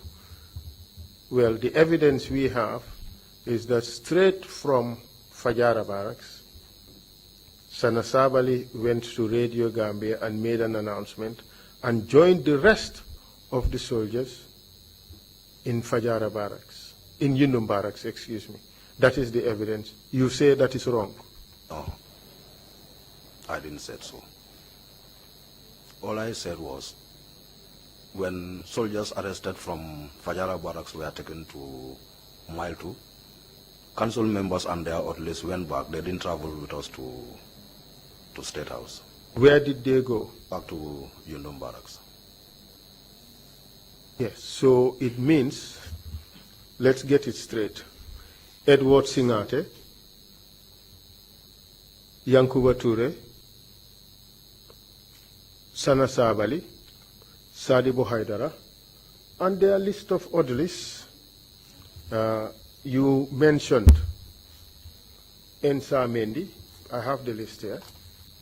You mentioned Ensa Mendi, Jali Musa Sow, JCB Mendi, somebody called Sow, Sekou Jase, Mustafa Toure Churo, Alfuseni Suso, Njai Ponkal, some other Njai Baba or something you said, Bakari Jiba, Bach Samba Jalo, and Lamin Fati.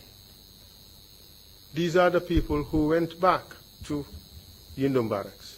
Yes. And these are the people who would obviously participate in the rest of the events, correct? That is a likelihood, Counsel. Mr. Witness, this is, according to the evidence, far from the truth. The entire group went back to Yundum barracks. No, Counsel. The only reason you are saying this is because you don't want to be included in that group that went back to Yundum barracks and committed the heinous crimes that took place there. You want to save yourself from responsibility. No, Counsel, it is not like that. All right. So let's move on. You talked about when you went back to Fajara barracks, what happened to you, to State House, excuse me, what happened to your career afterwards? I continued serving the military. And where were you posted? State Guards. So can you tell us what happened after Sana Sabali was arrested? I continued still working. Did you have occasion to go to Mile 2 at any stage during that period? No, before this period. Before which period? Before Sana Sabali was arrested. What did you go to do? I was taken to Mile 2 for interrogations. To interrogate who? There were a lot. Most of them were senior officers. And what was your role? I was part of the team. The team of what? Or the team of who? A team of soldiers led by Alaji Martin. To do what? To interrogate them. Can you tell us who you interrogated? I personally interrogated RSM Fai, RSM Babukar Sanyang, and Musa Sise. Because I was having a personal issue between me and these three people.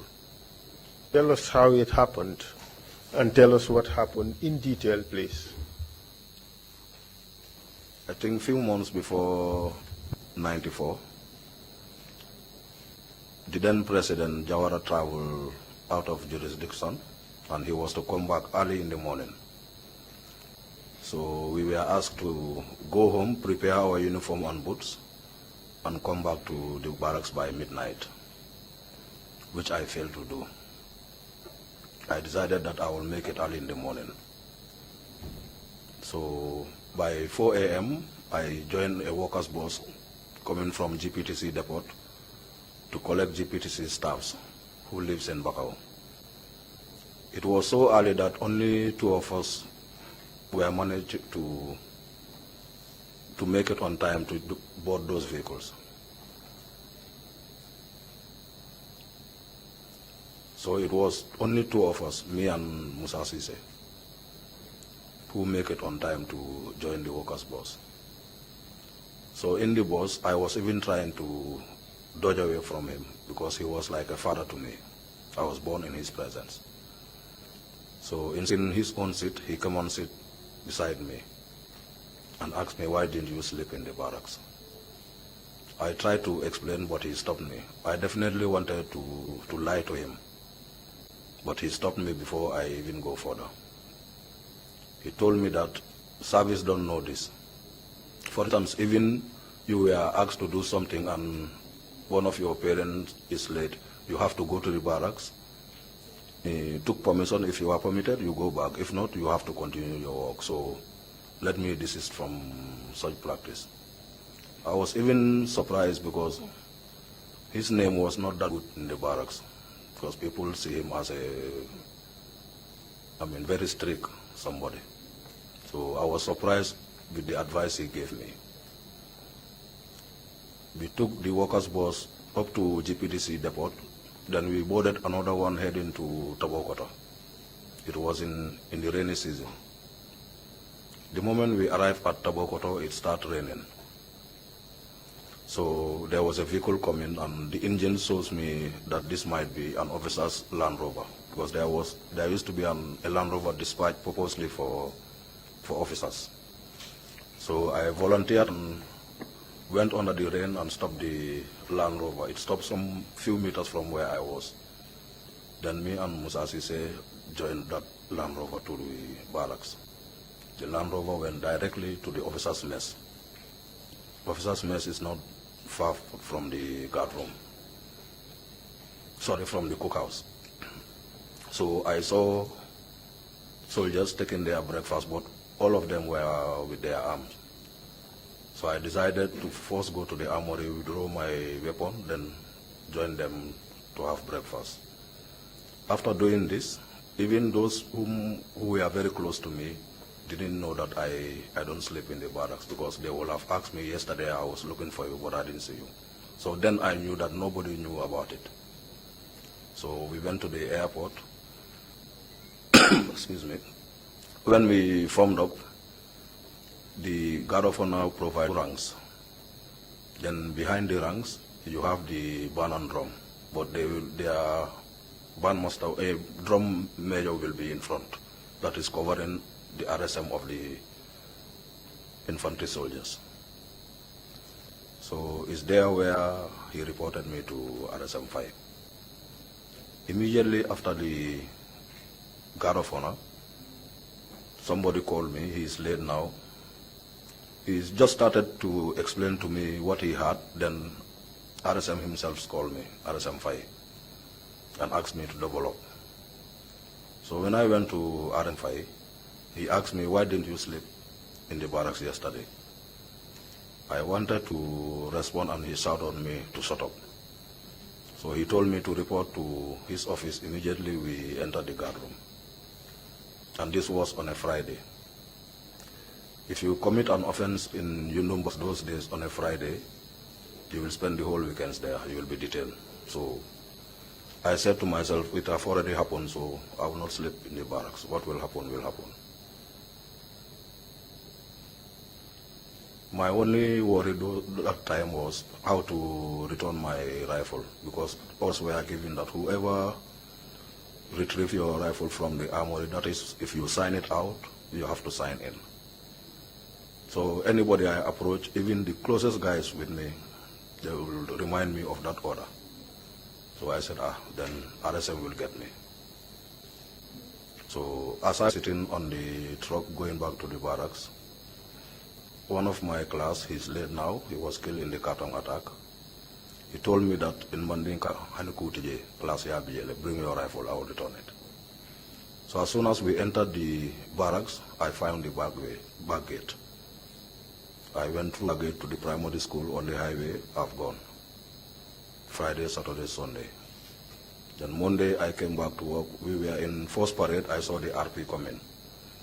The moment I saw that RP, I said, well, this one is for me. So the RP took permission from my platoon sergeant, and I was asked to follow him. We went to RSM 5's office. He told me it was Friday, Saturday, Sunday. I said yes. He told me today is Monday, then it will be Monday, Tuesday, Wednesday. You'll spend in the cells before we can talk about it. So I said, okay. So I was there up to the second day after work, evening time. The RSM asked one of the RPs to take me to his home, that he was living in the barracks. So I went to his house. He started advising me that I am too young in the job, less than two years. If he should levy charges against me, it will affect my file, my personal file. So he is going to forgive me. If I wish, I can go home at that moment. This was like after 6. Or I sleep till the following day, he will give me a whole day off. So I calculated this and see that it's best sleep, because by the time I leave Yundum Barracks to Bakau, it will be in the darkness, so, and I also report the following morning.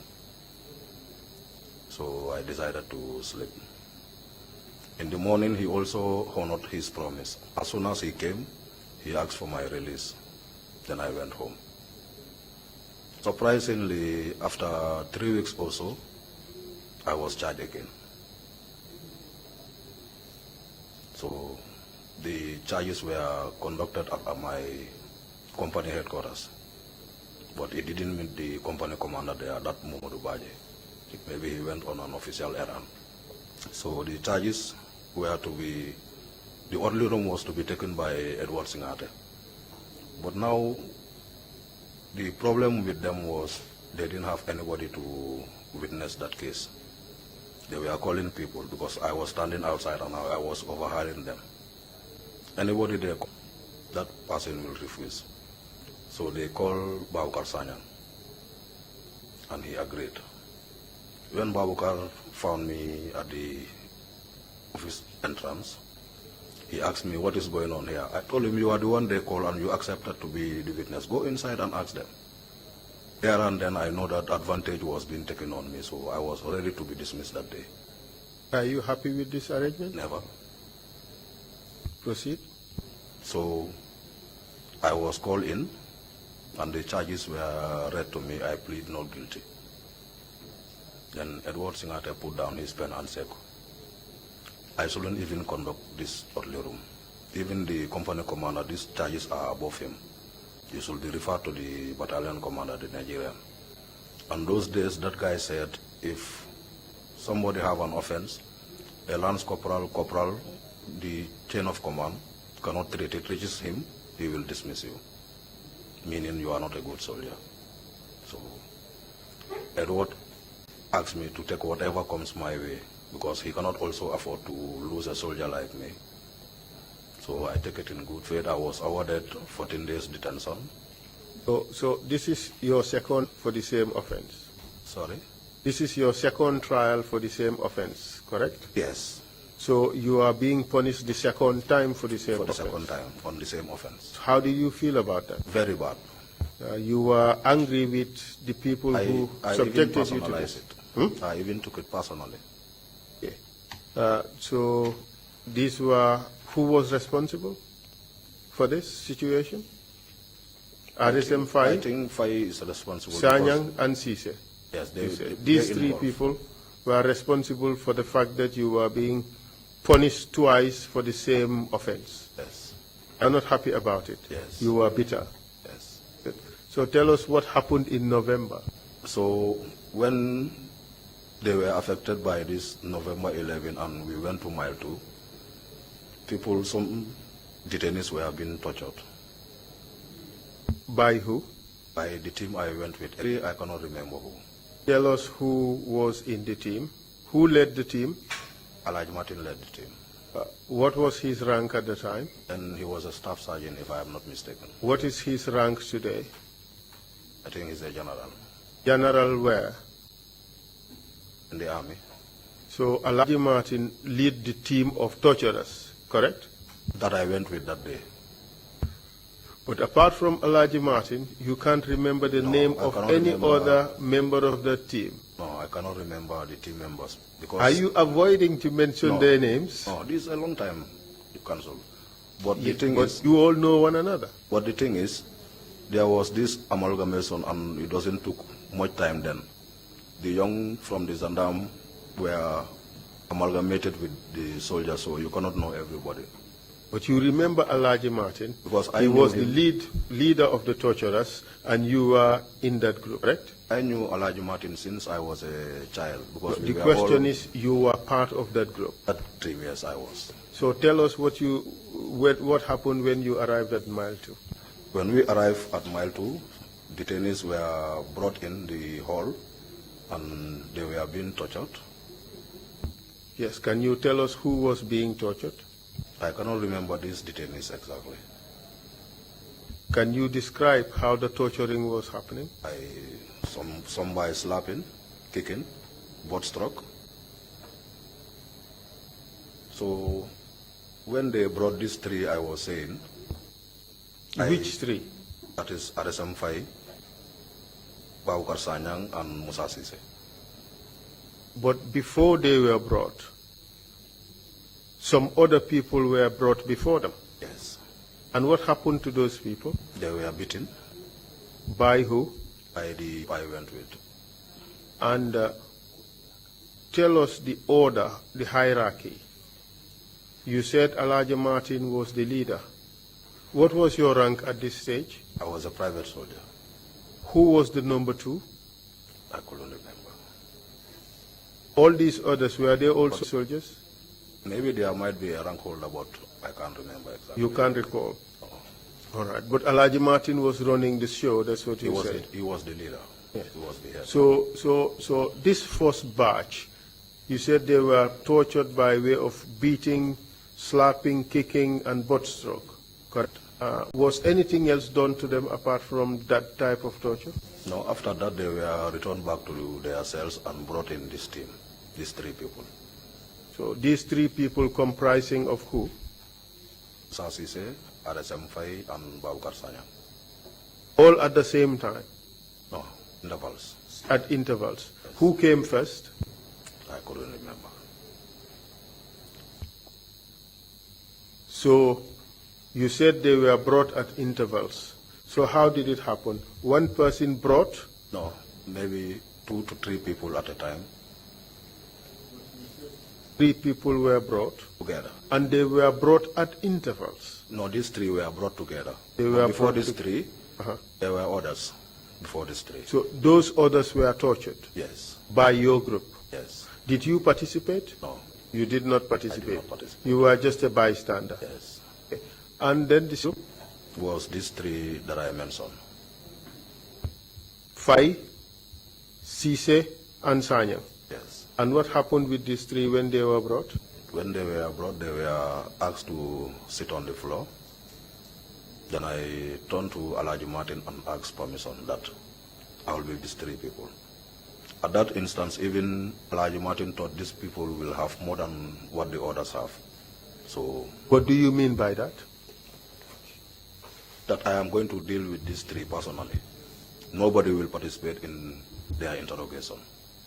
You said these people will have no. more than what the other group would have, the other group was given. That's what you said. I said, when I took the permission, maybe Elijah Martin was thinking that these people will have more than what the first guys have. What do you mean by that? Because maybe they will be expecting or torture them mercilessly. So the permission was granted. So to permit to torture them mercilessly? Yes. Okay, what happened after that? So what happens, I begin talking to RSM5 to ask him, why did you punish me? I slept 2 days in the cells. Give me between, you said, according to Alajifai, he said between a Jola and a Serer, he is going to forgive me. But let me desist from such stubbornness again. So I appreciated that time. So when I asked him in mile 2, he told me that it was Musa Sise who wasn't, happy or satisfied by the way I was punished. So I told him, but you've already forgiven me. Why charging me again? Did you not fear God? He kept quiet. Then I turned to Musa Sise and told him, when I passed out and came to Yundumax, it was only you and the bad master that I knew, because I was born in your presence. I was a small boy in your presence. So I was looking up to you as a father. Like if I should have any difficulty or problem in this camp, you are the one I should rely on. But for him, he couldn't even speak. When I turned to Babukar, I told him to swear between him and God if he have known anything about the offense I committed that day. He kept quiet. Then he later responded to me that we used to do it for one another. If I charge somebody and I fail to have a witness, I can just call you and say, boy, come on, witness for me. I told him, but you are witnessing something you didn't know about. You didn't even fear God. I told them that here I have the power now to pay back, to do anything I feel like. But I promise even a single harm will not be laid on you people. And then what happened? And that's how it went. They were not beaten? At that day. Nothing happened to them? At that day. They were sent back to their cells? Their cells, yes. That is your testimony? That is my testimony. Even all this grudge that you had all these years, now they were in your charge, you could do anything you wanted, you just let them go? Simply because I finally found the truth. So I have the heart to forgive and forget. You had mercy? Because of even the situation they were in, I felt it for them much more to revenge again, personally. It surprised Martin, didn't he? It might be because they all heard what I was saying, so they feel the advantage that was taken on me. So Martin accepted your request? Yes. And let them go? Yes. Mr. We tell us the truth. And this is the truth. You tortured them mercilessly? No, I never did. Didn't you? Even a hand was not laid on them. Okay, on now that particular day. Let's look at the evidence that we have. Sanyang said, you tortured him mercilessly. That's what Sanyang played the video. The technicians play us the testimony of Lieutenant Colonel Babukar Sanyang, where he talked about his torture at Mile 2 prison.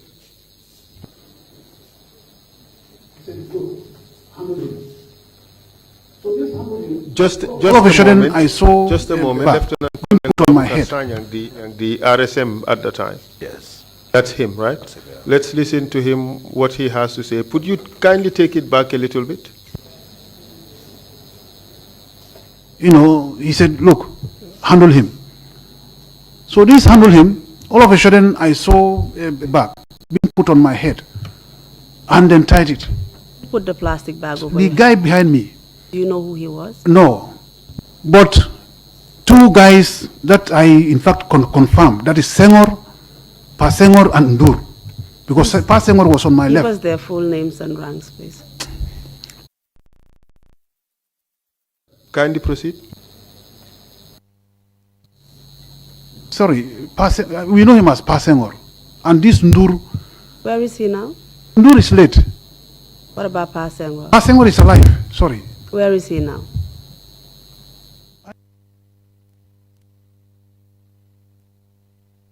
That is Senghor, Pa Senghor and Ndur. Because Pa Senghor was on my left. Give us their full names and ranks, please. Sorry, we know him as Pa Senghor. And this Ndur. Where is he now? Ndur is late. What about Pa Senghor is alive, sorry. Where is he now? I don't know. He's working with either SIS or maybe drug squad. I don't know. Is he with the SIS? Yes, I think so. Please proceed. He He asked them to handle me. I said, they put that plastic bag on my face, on my head, and then just tied it. Started beating me. Where did they beat you and how? Huh? Where did they beat you and how? At my back, wherever. Just started beating me. Talk. You know. Were they using their hands or any particular? The legs and even the buttstock. So, you know, you can feel, you can exhale, but you cannot inhale.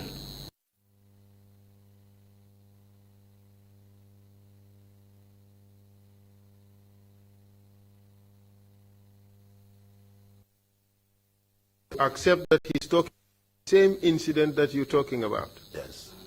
Well, he said you guys suffocated him with a plastic bag and you were hitting him all over his body. Is he lying? It's not correct, Counsel. This one too is lying. It's not correct.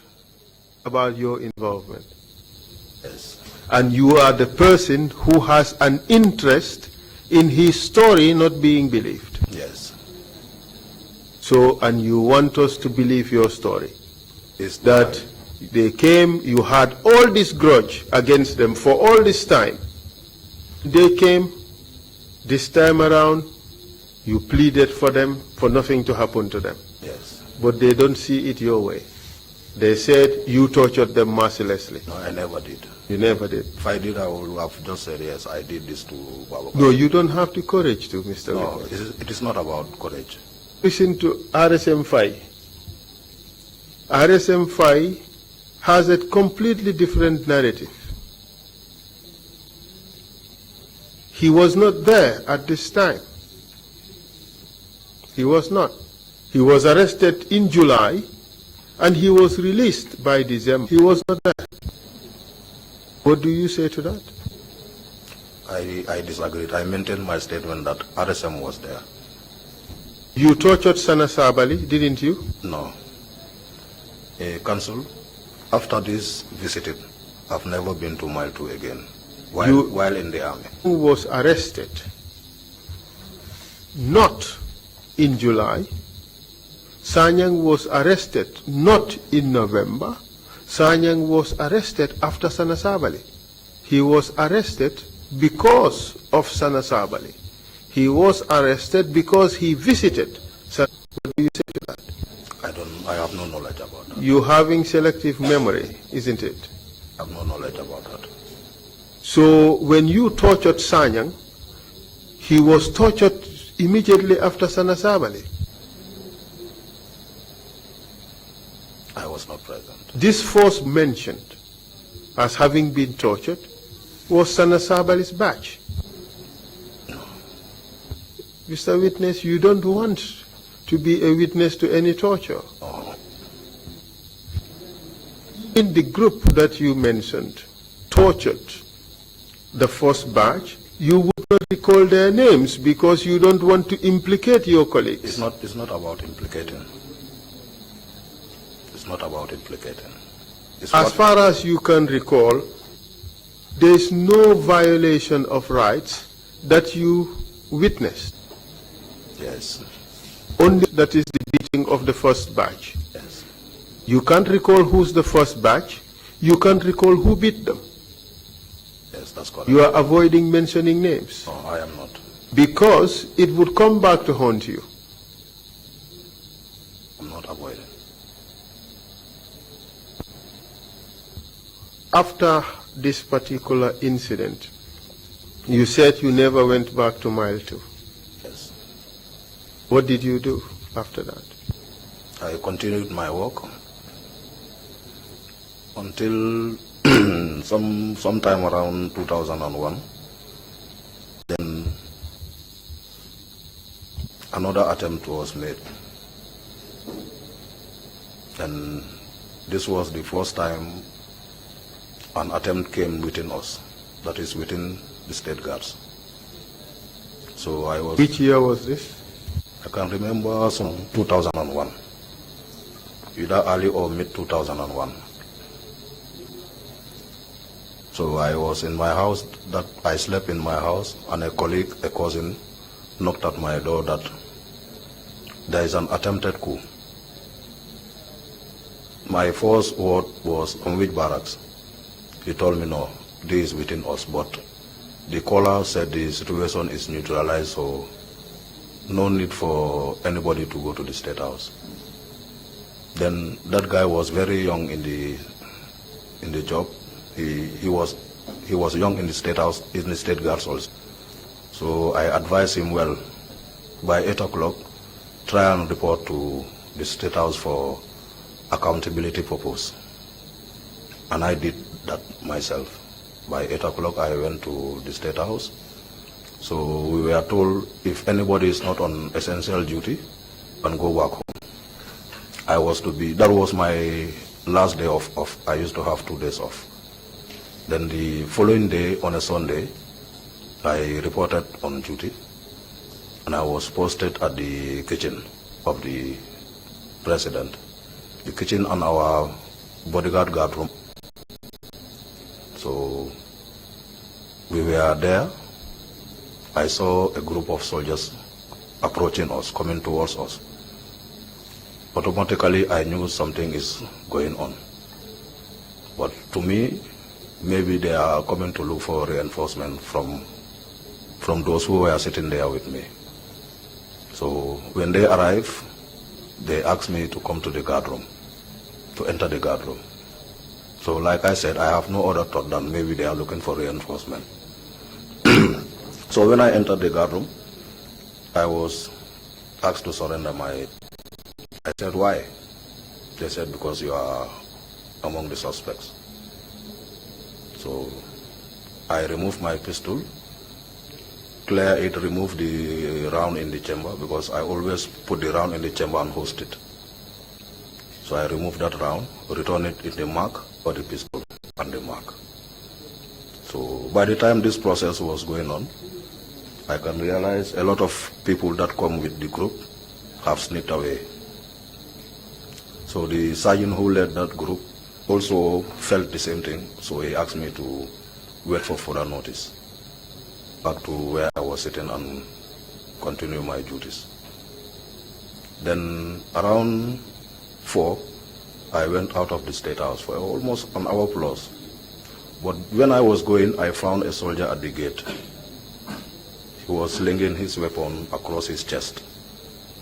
So I asked him to go with me to the guard room, main guard room. That is the physical guard room, to go and play draft. So he asked me to wait till the civilian population went home, then we can play draft. So I went. On my return, as I entered the State House, I sounded.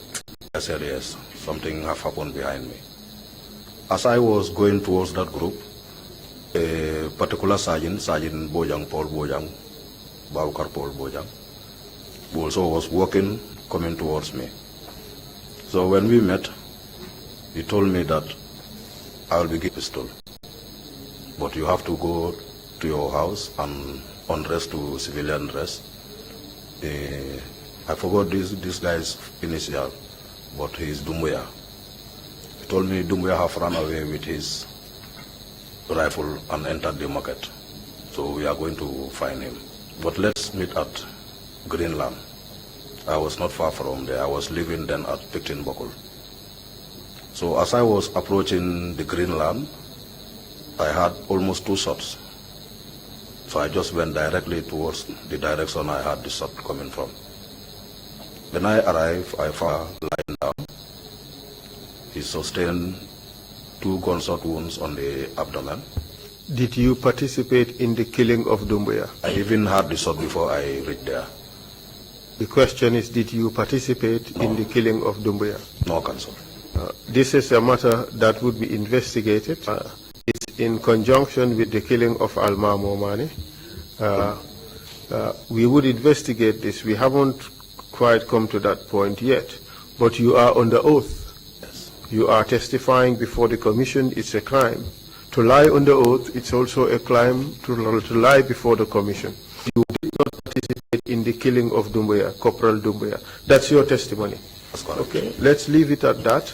Let's fast forward to your transfer from State House. No, I wasn't transferred. Your subsequent When I saw... move from state guards to junglers? No. Tell us about your move from State House and your training and enlistment into the junglers. Okay. Immediately after that attempted coup. Which one? That was that Almamo and the State Guard Commander Landing Sane involved, where Almamo loses his life and... Did you participate in the killing of Almamo? Never. Did you participate in the attack in which Landing Sane was arrested? No. This attack was done by soldiers who came from Kanilai. I think it was led by the late Musa Jammeh. They are the one who conducted that operation. How about the killing of Doumbouya, Corporal Doumbouya? The killing of Doumbouya, I was on the ground. Like I said, I was heading to the Greenland as instructed. Then I almost 2 shots. Where is Greenland? Greenland is, you know where the BICI bank was? If you continue going to the beach, that is where it's called Greenland. Wasn't it there he was apprehended? He wasn't apprehended. I found sustaining 2 gunshot wounds on the abdomen. At Greenland? At Greenland, on the beach. How many soldiers pursued him? I found there are nearly 4 to 5 soldiers. And you're claiming that you participated in that event? I found Doumbouya on the ground. You're claiming you did not participate in that event? Okay, I didn't participate in the killing, but I went and changed dress to civilian clothing to come and find Doumbouya. So as I was coming, I had the gunshots. No, you said you were going to Greenland. After changing dress, I was heading to the Greenland. To do what? To join the group as instructed. You joined the group looking for Doumbouya? Doumbouya, yes, as instructed. Exactly. With the aim of apprehending him? Apprehending him. Okay, so as you approached, he was shot? I had 2 gunshots. Two gunshots. I couldn't tell because then I was not visible. Then I was not visible.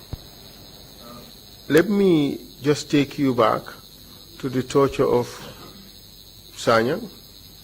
The investigators have just received a statement from Musa, and he said the narrative you gave never occurred, never happened.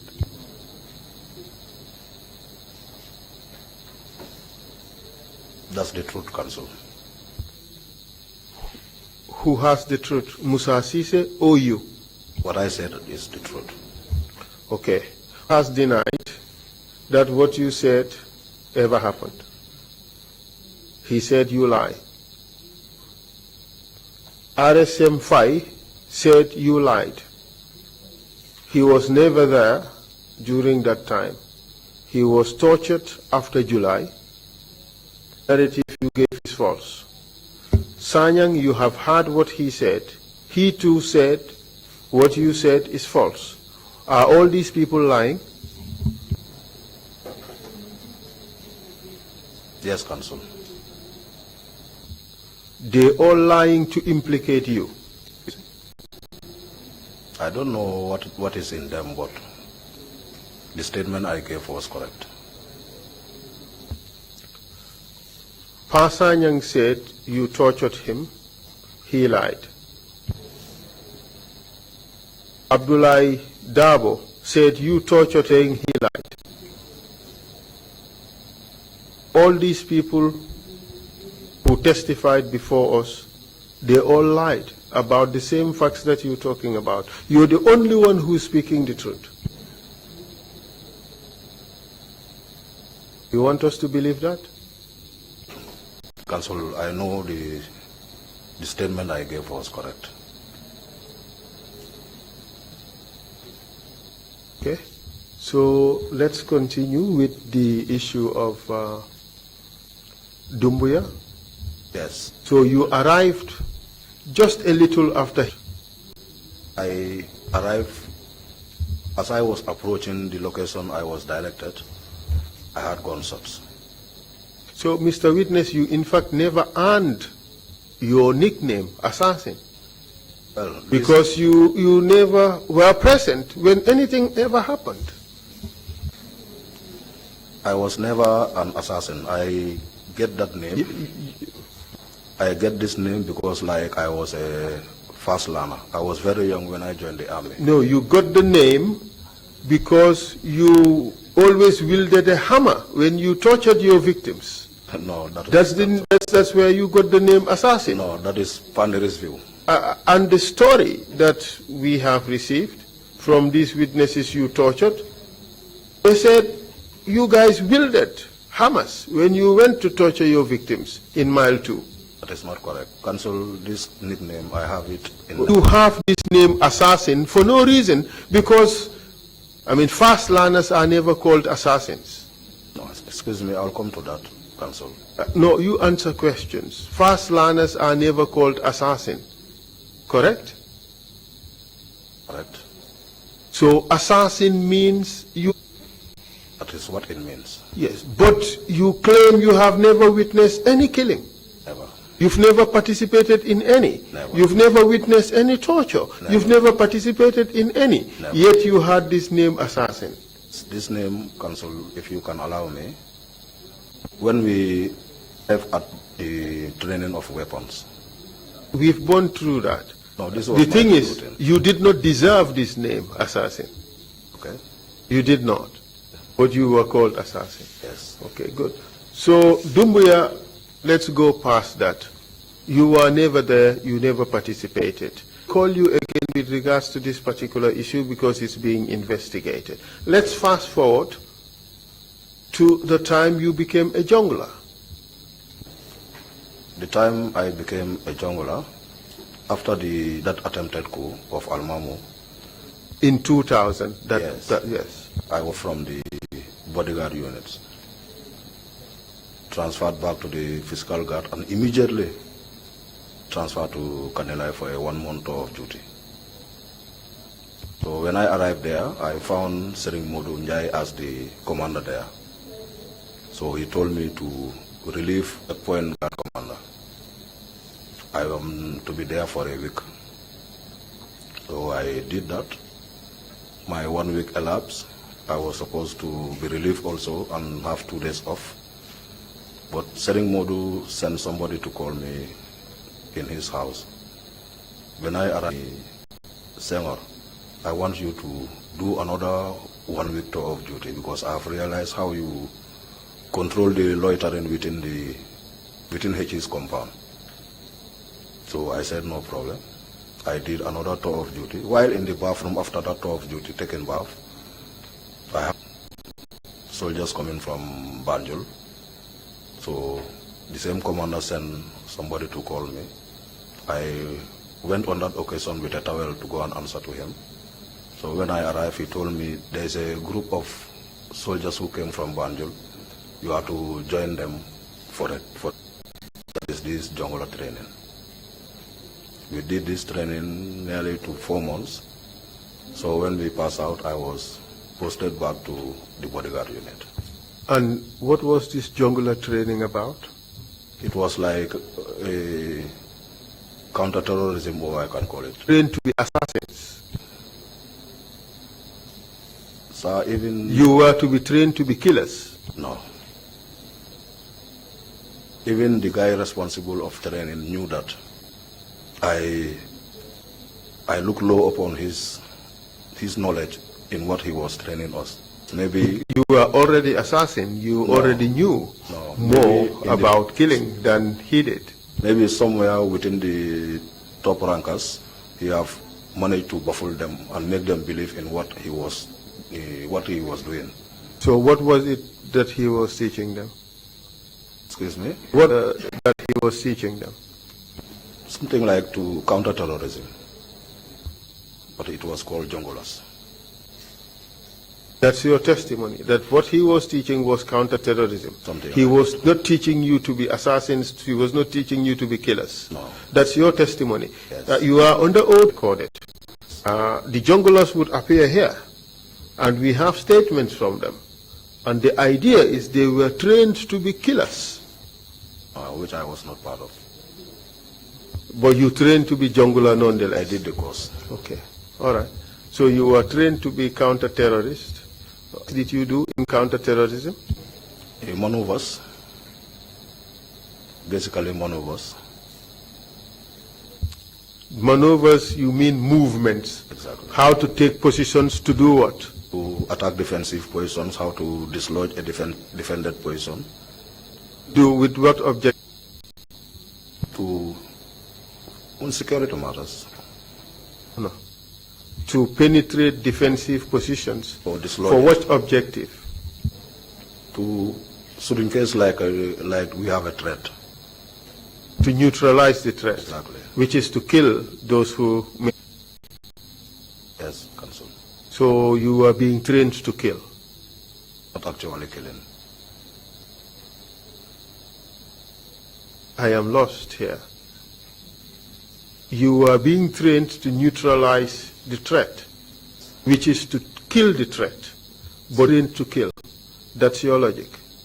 No, not exactly that. So you were trained to kill? Oh, correct. Finally you accept, you were trained to kill. All right. So after the training, what happened to you? I was returned back to the bodyguards unit. Did you participate in jungler activities? No. That is your testimony? Yes. Well, we would still come back to this. It's being investigated. You are testifying under oath. You did not participate in any jungler operation. That's correct. That's your testimony? Correct. Again, you did not see anybody, you did not participate in any killing? That is correct. That's your testimony? Yes, that is correct. Okay. Let's forget about the junglers. Let's now move on to when you left the service. We are running out of time. Mr. Chair, I'll ask for 10-15 minutes to wrap this one up. So let's skip how and why you left the army. Let's just say you left the army and you now moved on to NIA. That is it? You joined the NIA afterwards, correct? Yes, I passed through somewhere before. Yes, but we would skip those. They're not so important to your testimony, right? Okay. So you joined the NIA, and what responsibilities were you given? My surprise, I was made a security guard. During whose leadership at the NIA?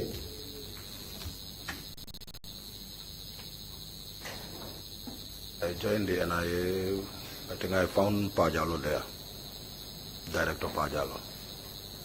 Could you say again, sir? I found Director Pajalo there. Pajalo. And which year would this be? 2003, correct? No, 2003, joined the NIA in 2007. Okay, good. And you were made a security guard during this period? Yes. Did this position change subsequently? Yes.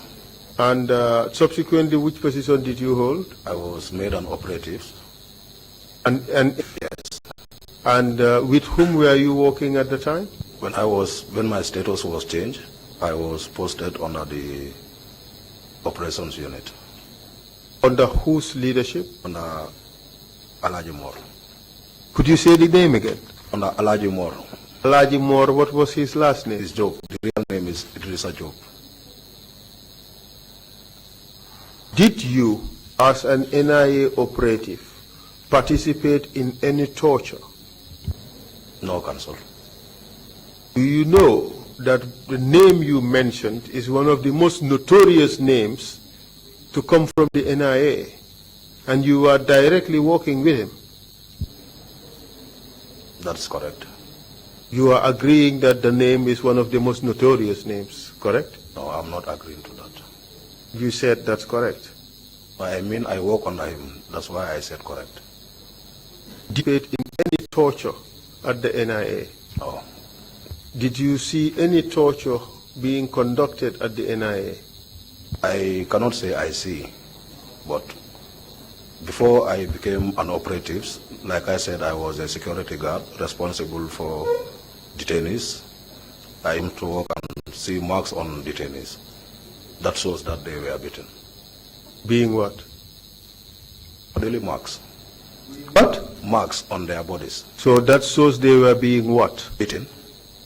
So, and who was doing the beating? Well, then I cannot tell. Then I was a security guard. Would it be operatives? It is an NIA officer, but whom exactly I can't tell. But when you became an operative, yes, you saw no beating? When I became an operative, posted under the operations unit, our responsibilities were then, if we are going to arrest somebody that the agency needs, you go and arrest them, hand them over to the investigation unit. Or you are instructed to go to Mile 2 for a particular detainee who is to appear in court as a state witness. You will do that. After the court, you return the guy back. You know, I am trying this, Mr. Witness. Here you have Alaji Moore in one hand, an assassin on the other hand. That is a lethal combination. No, Counsel, I don't see it that way. You were a torturer at the NIA? No, I am not, Counsel. You're still trying to stay away from responsibility. The NIA definitely would be investigated. The role of Alaji Moore and others would be investigated. And obviously, your name would also be investigated. You can only be entitled to amnesty if you are honest and truthful. If you lie, you can potentially go to jail. Do you understand? This is not a joke, Mr. Witness. And I put it to you that your statement is false.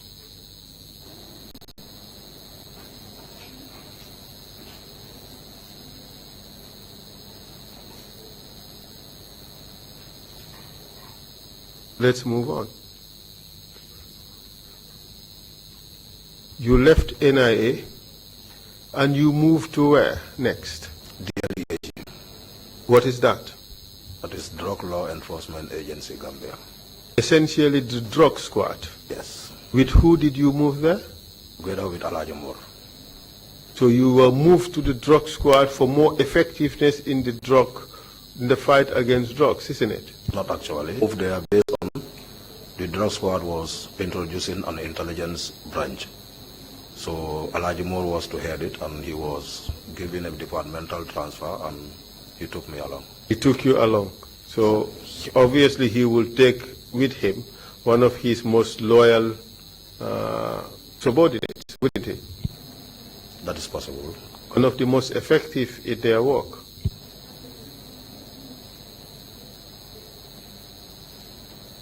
And the drug squad at that time was known for committing lots of tortures. That's correct. Alaji Moore, an assassin, correct?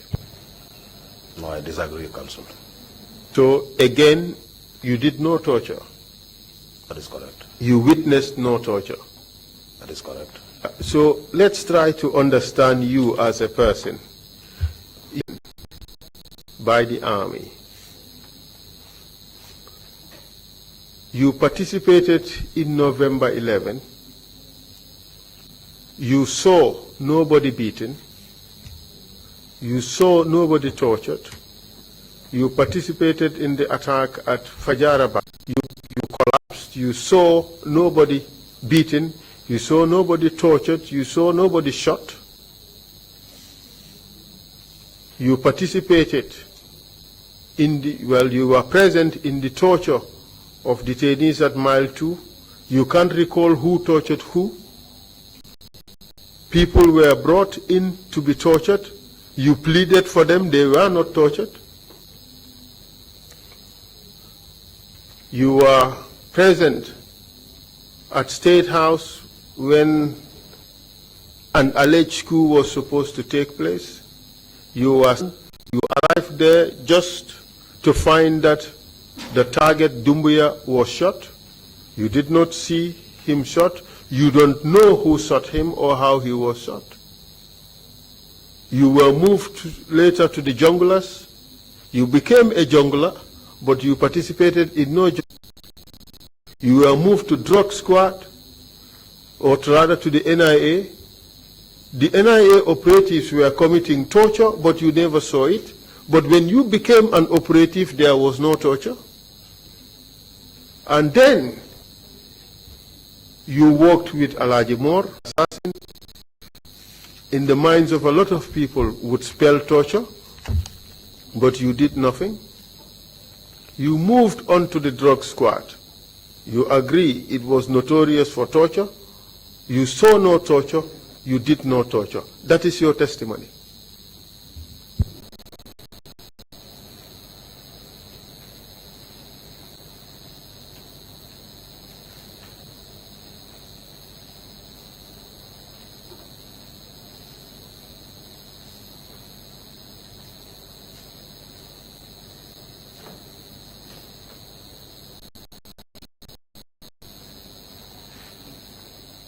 So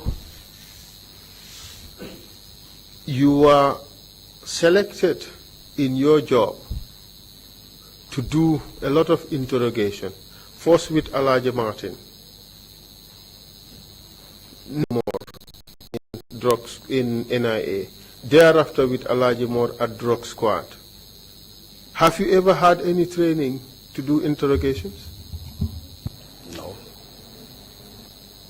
So you just went and put your subjects down and